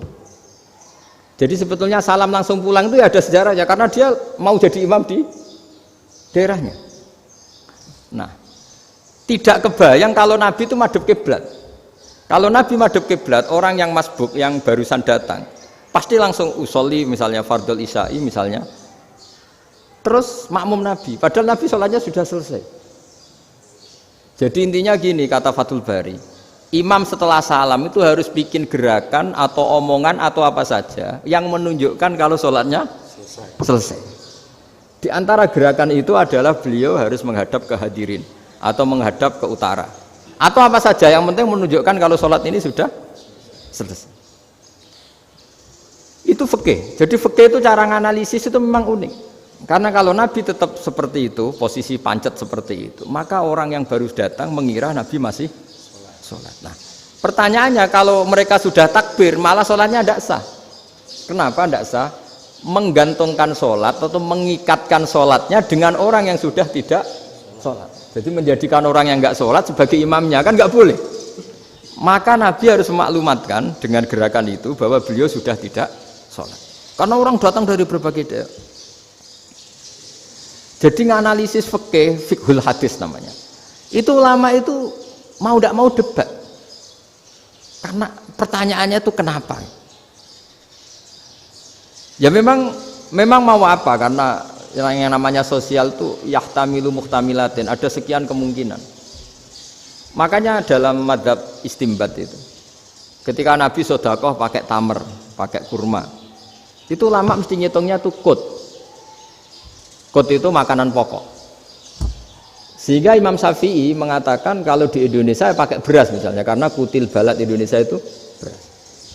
Oke, Imam Syafi'i mainstream. Tapi ketika era Yusuf Qaradawi di Al-Azhar di Mesir sana, ulama-ulama mulai usil. Sama sih ingat Mbah Mun sering gojlokan, lah iya petani gabah, petani padi wis melarat wajib zakat.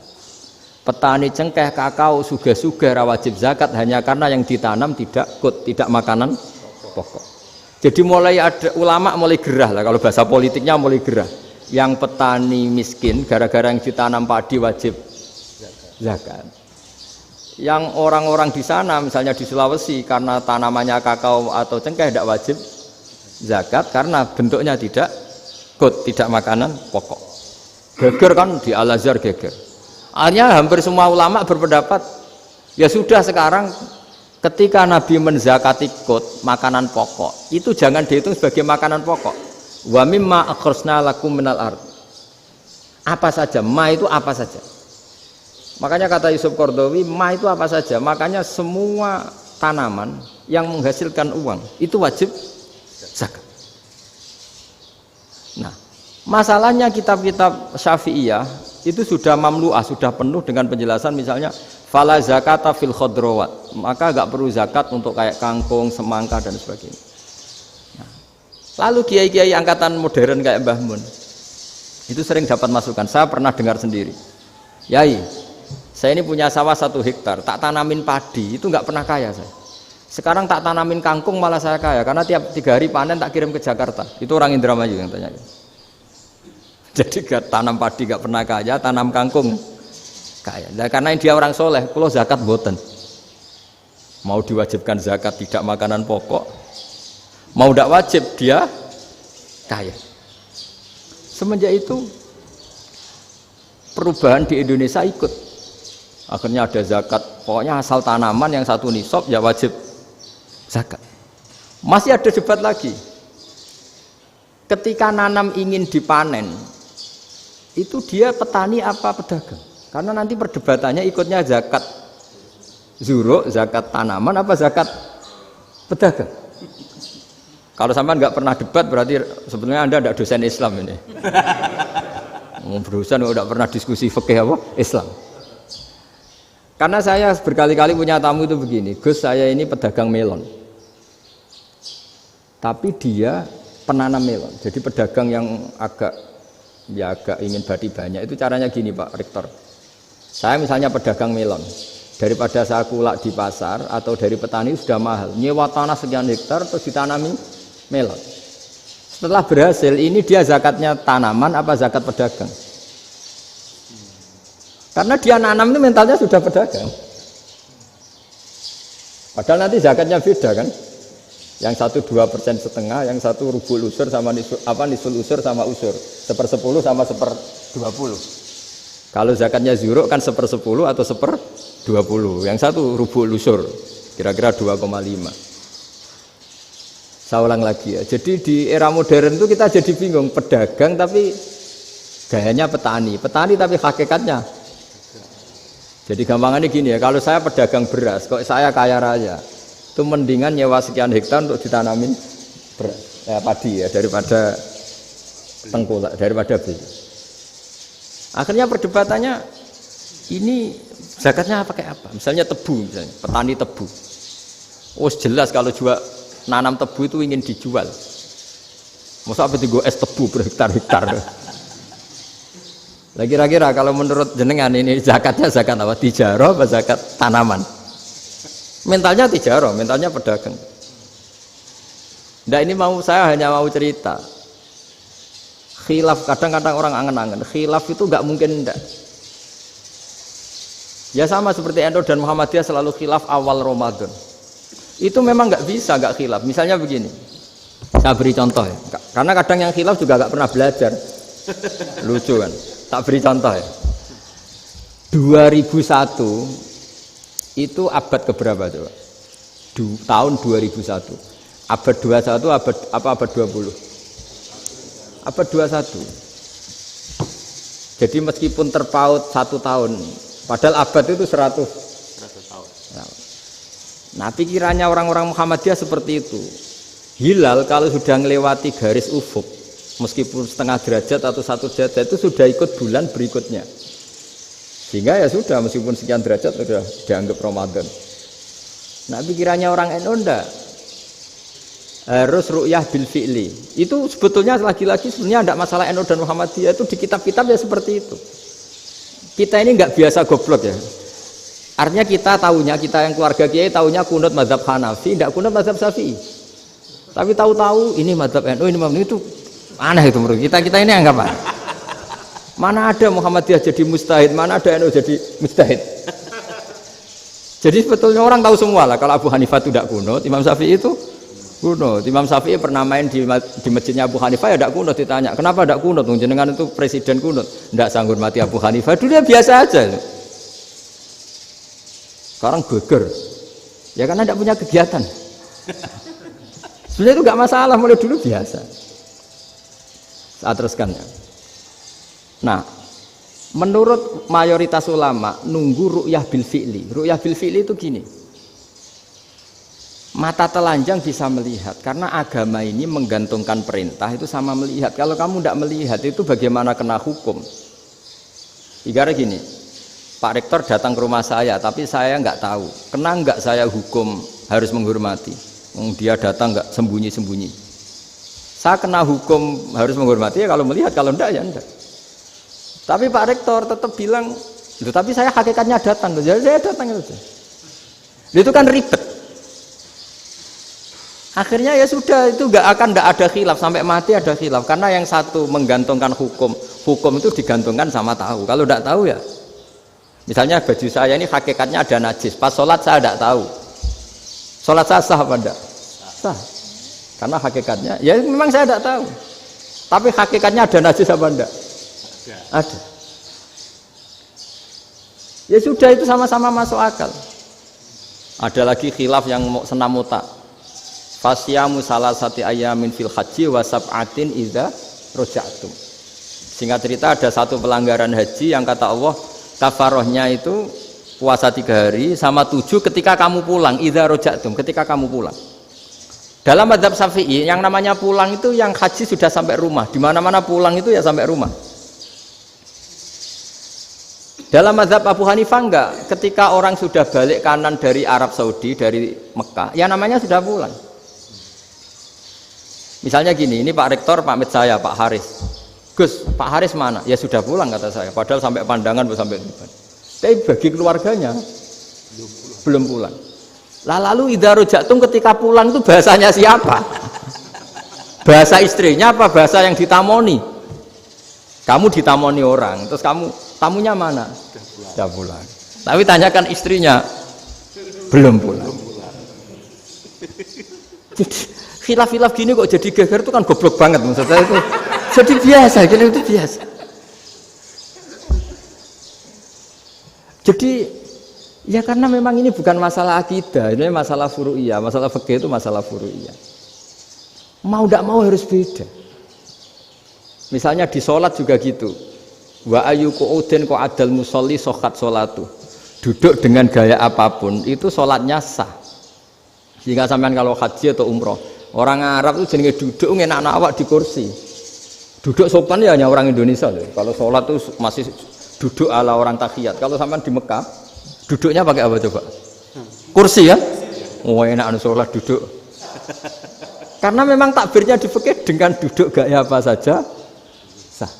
Makanya sengenak awak duduk di kursi. Ribet kan? Mau tidak disahkan itu namanya duduk. Mau disahkan masa iya sowan Allah kok duduk santai-santai gitu.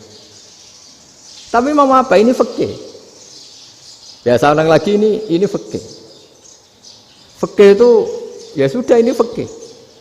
Makanya kalau ulama berdebat misalnya Abu Hanifah berpendapat sholat itu wajib baca Fatihah apa asal Quran.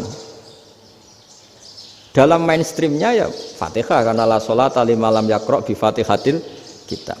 Tapi cara Abu Hanifah enggak. Faqra'u ma tayassara minal Quran. Bacalah apa saja yang mudah bagi kamu. Asal itu Quran.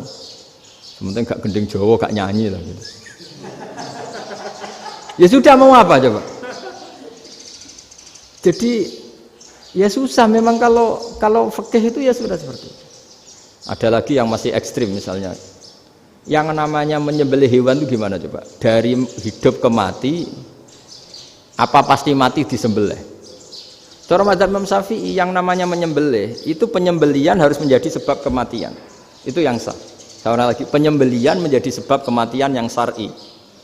Sehingga beliau mensyaratkan hewan yang disembelih ini masih punya hayatun mustaqirrah, punya kehidupan yang normal. Sehingga kalau nggak disembelih ya hidup. Sehingga kalau ada hewan ketabrak truk kejet-kejet, mesti mati nih buat sembelih. Itu nggak sah, karena nggak usah disembelih ya wes mati kan. Karena ini hanya nunggu koordinasi Israel kan, dia kejet-kejet itu kan prosedur itu. Tapi tidak disembelih pun mati. Tapi cara mazhab Malik enggak. Pokoknya anggere jek duwe nyawa jenenge kewan urip.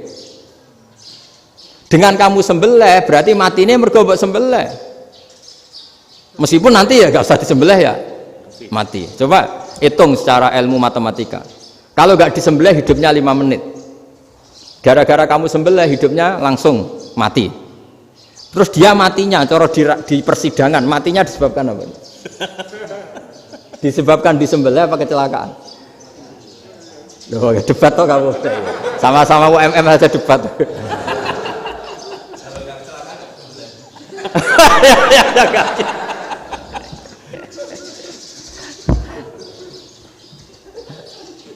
Loh, saya pernah mas ngalami nyata itu. Saya jalan-jalan sama anak saya pakai motor. Sampai di jalan raya gitu ada ayam jago ketabrak mobil, kejet-kejet. Orangnya tanya, Gus, ini halal tau ora? Wis kanggo kon halal lah. Suatu saat dia nggak terima kan, tanya, kenapa Gus? Ya nak kiai ra pantes, masuk kewan mesti mati nih tak sembelih. Nak kiai pantes kata. Karena aku tahu kamu tuh gak kiai, mesti motifnya itu mergo jago, jajal cilik gak putak kokno. Ada kan ayam itu bayi kan gak ditanyakan, kejet-kejet mati rak lah, wong cilik wae. Tapi masalahnya ini kan jago, eman itu. Tapi secara fikih pertanyaannya tadi, hewan yang sudah tidak punya hayatun mustaqirrah, dia hanya punya al hayat al ittiroriyah, dia punya harokah ittiroriyah, dia mati kejet-kejet memang prosedur mati harus seperti itu. Mbok kecelakaan kayak apa, kalau mati kan kejet-kejet dulu. Nah ketika kejet-kejet ini pertanyaannya ini kan hidup apa mati namanya? Enggak, namanya hidup apa mati? Pas kejet-kejet itu hidup. Cara Imam Malik itu hidup. Ya sudah, kalau hidup disembelih ya halal. Karena misalnya nanti kalau nggak disembelih matinya kan 2 menit lagi, gara-gara disembelih mati sekarang. Tetap penyebab kematian itu nyembelih. Penyembelian ini sebab kematian. Tapi kalau Imam Syafi'i enggak, cara berpikir wes nemen, paling roh besok kaget langsung mati. Kalau gitu berarti kamu nyembelih barang mati. Jadi fikih itu kadang unik. Makanya ketika ngitung fikih itu unik ya. Orang keluar mani wajib apa? Mandi kan. Terus Imam Syafi'i ditanya, kenapa kalau orang kelahiran juga harus mandi? Namanya nifas. Fa innal walada waliyun munakidun. Ya, anak ya mani yang menggumpal. Bedanya apa anak dengan mani itu? Jadi fikih itu kadang lucu, di rungok-rungokno tenan juga lucu. Keluar mani wajib mandi. Berarti kalau keluar anak ya wajib mandi karena hakikatnya anak adalah mani yang mengkristal. Terus usia sudah di dosen macam-macam itu kan hakikatnya mani. Itu fikih. Nah, terus ditanya, kenapa kalau lahir langsung mati tidak wajib disolati? Ya jawabannya Mas Syafi'i lucu. Di mana-mana sholat tuh nyolati mayit. Yang namanya mayit itu pernah hidup terus mati. Kalau itu ndak mayit ya sudah. Jadi kadang, nah iya kan disebut sholat mayit. Yang namanya mayit itu apa? Pernah hidup. Nah ini kan ndak pernah hidup. Maka ya sudah seperti itu. Jadi nggak khilaf itu ndak mungkin. Nah, kalau qit'atul lahmin, kalau hanya potongan daging, mungkin wah itu tidak manusia karena qit'atul lahmin. Sekarang pertanyaannya, kalau sudah berbentuk manusia, meskipun tidak pernah hidup, nah ini mulai perdebatan karena melihat tidak pernah hidup itu nggak memenuhi syarat, tapi melihat ini sudah suratu adamiyin, bentuknya sudah. Nah kira-kira gitu perdebatan fikih. Makanya dulu awal mula zaman sahabat itu sudah debat. Masyhur kan. Nabi ada kontingen ke Bani Quraidah. Ya kalau kira-kira saya minta Pak Rektor kamu jangan kalau ke Malang jangan sholat asar kecuali sampai Tuban. Sebelum Tuban ternyata matahari mau tenggelam. Terus Pak Rektor milih, wah sudah sholat di Bulu. Padahal belum Tuban. Padahal saya bilang jangan sholat asar kecuali di Tuban. Yang Pak Haris enggak, tetap sholat di Tuban meskipun matahari sudah tenggelam. Karena Nabi menyebut Tuban. Singkat cerita, zaman itu kan Bani Quraidah. la tusolliyanal asra illa fi Bani Quraidah. Kalian semua jangan sholat asar kecuali sampai Bani Quraidah. Ternyata di tengah perjalanan matahari sudah mau tenggelam, kira-kira kurang 2 menit atau 3 menit. Sahabat-sahabat, sudahlah kita sholat asar di sini. Kalau sampai sana pasti sudah tenggelam. Separuh sholat. Yang separuh enggak, kata Nabi harus di Bani Quraidah. Ya sudah nunggu di Bani Quraidah meskipun matahari sudah tenggelam. Singkat cerita, 2 kelompok ini matur, ya Rasulullah kita ngalami ini perdebatan gini-gini. Di semua riwayat, di hadis-hadis sahih disebut falam yu'annif wahidan minhuma. Nabi tidak menyalahkan salah satunya atau enggak menyalahkan dua-duanya. Itu bahasa Indonesia juga ribet, yang benar gimana itu? Enggak menyalahkan salah satunya, apa enggak menyalahkan dua-duanya? Gimana bahasa benarnya? Salah satunya. Salah satunya itu dua-duanya? Ya. Enggak, kalau bahasa Indonesia tidak menyalahkan Kedua-duanya. kedua-duanya apa salah satunya yang benar? Kedua-duanya. Kedua-duanya.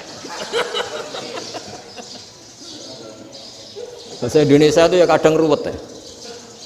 Orang pinter kayak Pak Habibie itu namanya ya orang luar biasa. Nanti sekolahnya orang-orang idiot itu ya sekolahan luar biasa. Orang pinter banget bahasa Indonesianya ya luar biasa. Kalau sekolah untuk orang-orang yang idiot juga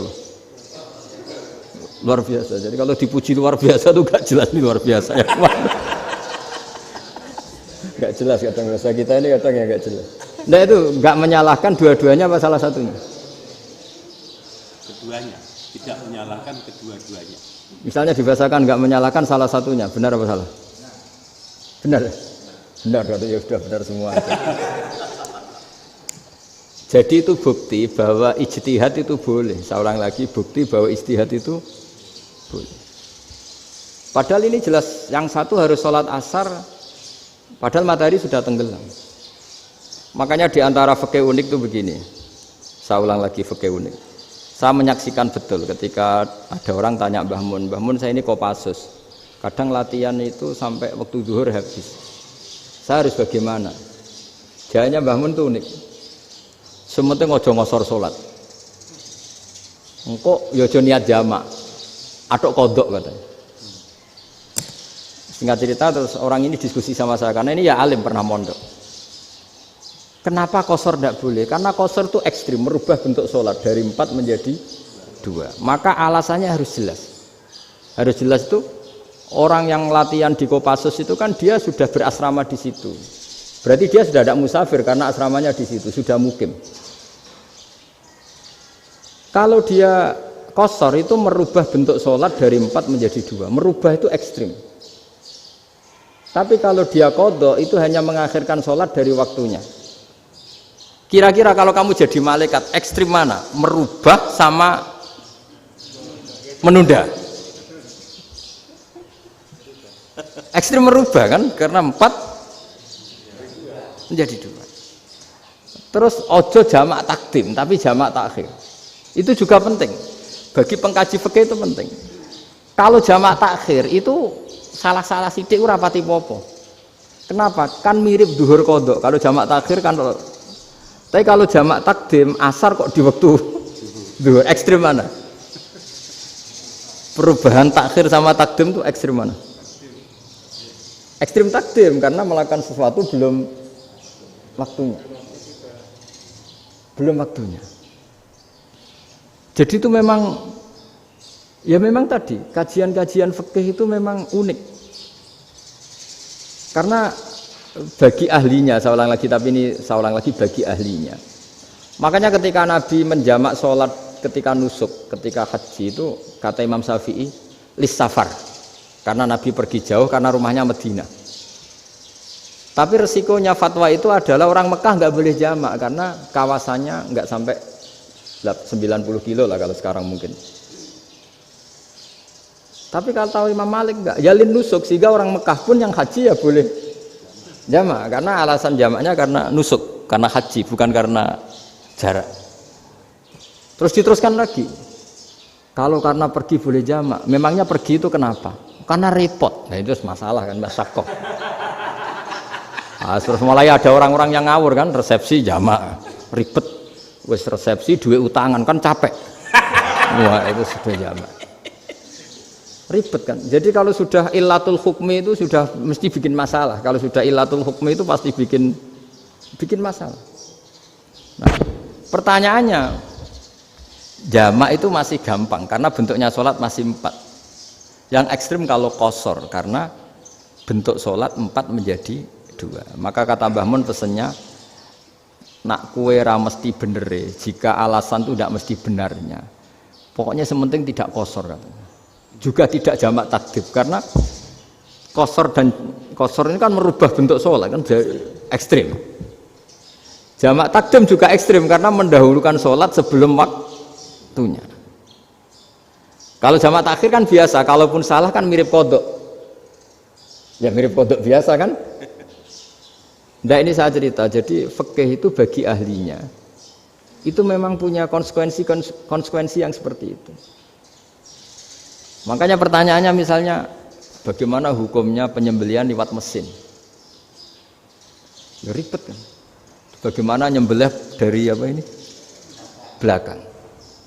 Saya baca di kitab-kitab nyembelih dari belakang itu ya hukumnya tetap boleh asal apa itu hulkum dan mari itu terpotong. Tapi pertanyaannya, jangan-jangan ayamnya sudah kaget dulu karena uratnya ini.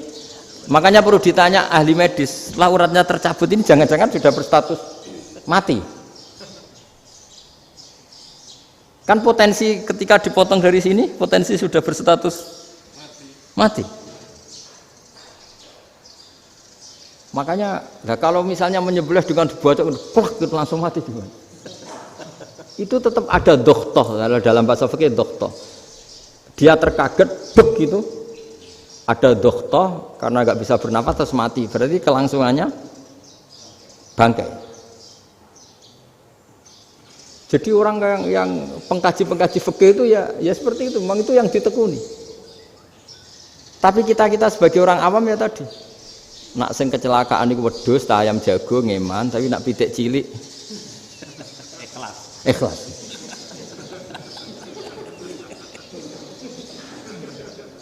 Makanya ada pertanyaan orang-orang, saya pernah ditanya itu ya bingung tenan. Gus, kalau ada orang mati oplosan misalnya, jenengan datang sholat enggak? Ya datang sholat kan dia orang mukmin, saya tetap sholat. Kenapa? Ya kan matinya oplosan. Tapi andaikan tokoh yang mati, kamu sholat enggak? Ya sholat kan dia tokoh. Jadi ribet. Fikih itu ribet. Makanya Imam Nawawi nanti ngendikan gini. Ada orang ngundang Nabi, ya Rasulullah, saya mohon nyolati ini. Nabi tanya, punya utang enggak? Punya. Nabi, saya enggak mau nyolati mayit yang punya utang. Terus ada sahabat datang, ya Rasulullah, utang itu tak ambil alih kami. Berarti dia sudah tidak punya utang. Terus Nabi kerso nyolati. Pertanyaannya, utang itu hal yang boleh. Saya ulangi, utang itu hal yang boleh. Tapi kenapa Nabi se-ekstrim itu? Tapi ketika Nabi mau kondur itu ngendikan gini, ini PR ya bagi UMM ini PR ya. Nabi sebelum kondur bilang gini, sallu ala sahibikum. Jong saya tidak nyolati ini, tapi tolong ini disolati. Terus kata Imam Nawawi, dianalogikan atau dikiaskan siapapun pelaku dosa besar atau mati dalam keadaan tidak benar, misalnya pas dugem mati, pas oplosan mati, itu sebaiknya tokoh-tokoh itu enggak nyolati karena nanti dianggap penghormatan. Misalnya ketua PP Muhammadiyah rektor nyolati wong mati oplosan kan keren. Mati oplosan disolati rektor. Ya sudah, tapi kalau nggak disolati nanti ada tradisi yang keliru, yaitu janazatul muslim tidak ngalami disolati. Padahal siapapun yang muslim janazahnya harus disolati. Makanya setengah-tengah ya rasa rektor lah, satpam semuanya kudu tetap ada yang sholat gitu. Itu kata Imam Nawawi. Jadi ketika ada orang mati nggak benar, itu sebaiknya tokoh-tokohnya nggak ikut nyolati, tapi awamun nas, orang kebanyakan ikut sholat. Jadi fikih itu agak jelimet karena tadi ketika tokoh ini nyolati, pertanyaannya bedanya apa mbek sing mati ning masjid mbek mati oplosan? Karena sama-sama semua orang nyolati kan tidak ada sanksi sosial itu.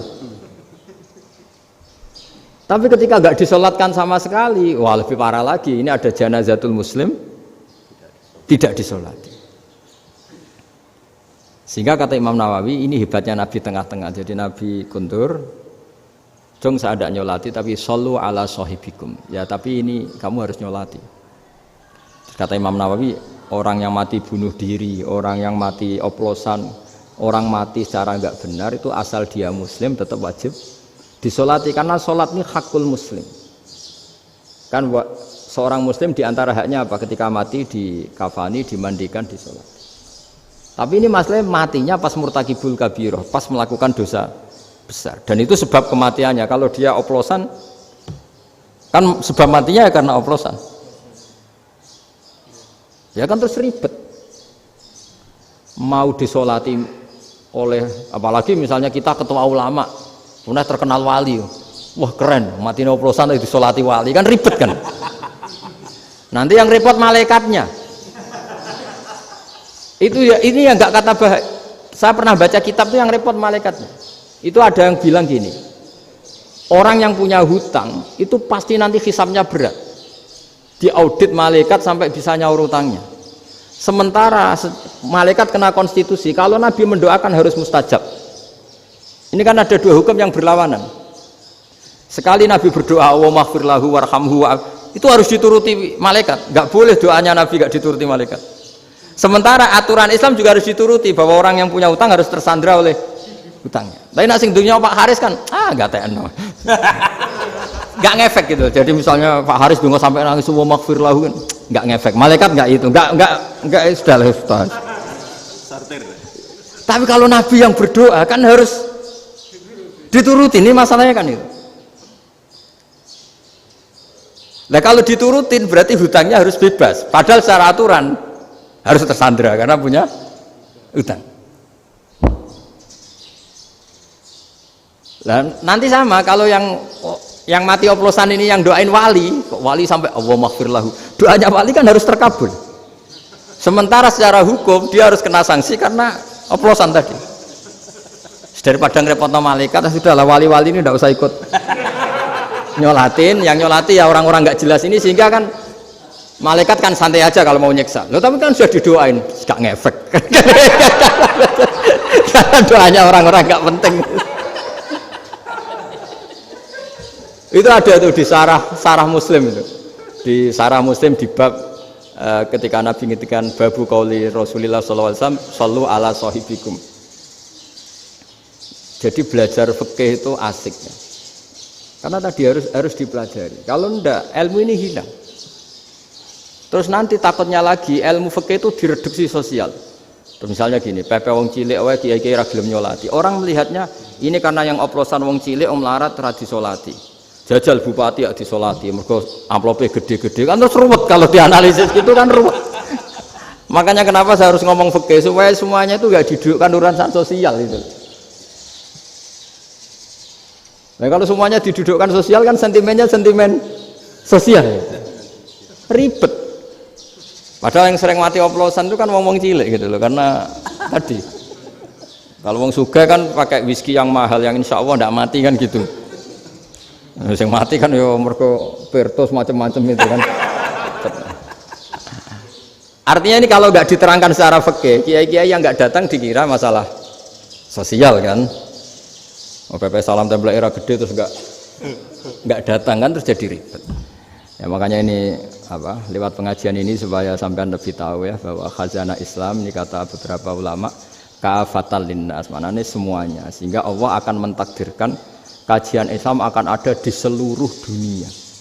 Jadi kenapa IAIN marak di Indonesia, UMM, Universitas NU banyak, karena agama ini kafatal linnas, tidak miliknya orang Arab tapi milik semua. Orang alimnya juga gitu. Ketika ada liga alim seluruh dunia, itu orang Indonesia, orang Afrika, ya selalu ada orang alim yang kelas dunia. Seperti dulu ada Imam Bukhari, itu as-sahhul kutub ba'da kitabillah. Kitab terbaik setelah Quran itu Bukhari. Padahal dikarang oleh orang Uzbek. Kata siapa? Islam As-Sobyan, orang Arab ngakui kalau kitab paling sahih itu Bukhari. Mekah Madinah pun ngakui kalau kitab paling sahih Bukhari. Padahal pengarangnya ada orang Arab. Orang mana? Uzbek. Imam Ghazali yang diakui seluruh dunia itu Atos itu ikut Persia, juga bukan orang Arab. Sibawayh itu orang Persia. Nah, ini yang belum ada orang Malang ini, tinggal PR. Ya, nyusul ya. Ya, saya kira demikian. Assalamualaikum warahmatullahi wabarakatuh.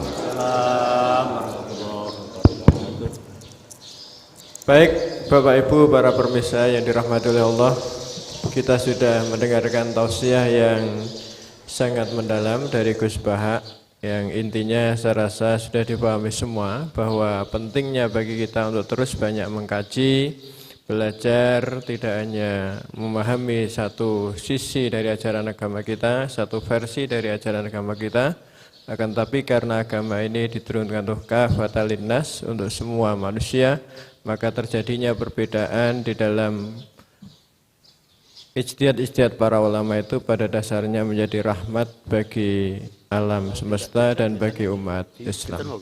Mudah-mudahan apa yang sudah kita dengar dari tausiah Gus Baha dapat kita pahami dengan baik dan menjadi ilmu yang bermanfaat untuk kita semua. Kami terima kasih kepada Gus Baha atas nama Universitas Muhammadiyah Malang. Mudah-mudahan jalinan silaturahim antara UMM dengan Pondok Gus Baha ini terus senantiasa bergulir dan menjadi bagian dari upaya kita bersama untuk meneguhkan Islam yang rahmatan lil alamin. Demikian saya rasa pengajian kita pada pagi sampai siang hari ini. Kurang lebihnya minta maaf. Wallahu a'lam bishawab. Kita tutup dengan bacaan alhamdulillah. Alhamdulillahirabbil alamin. Subhanakallahumma bihamdika asyhadu an la ilaha illa anta astaghfiruka wa atubu ilaik. Wa sallallahu ala Muhammadin wa ala alihi wa sahbihi ajma'in. Walhamdulillahirabbil alamin. Wassalamualaikum warahmatullahi wabarakatuh.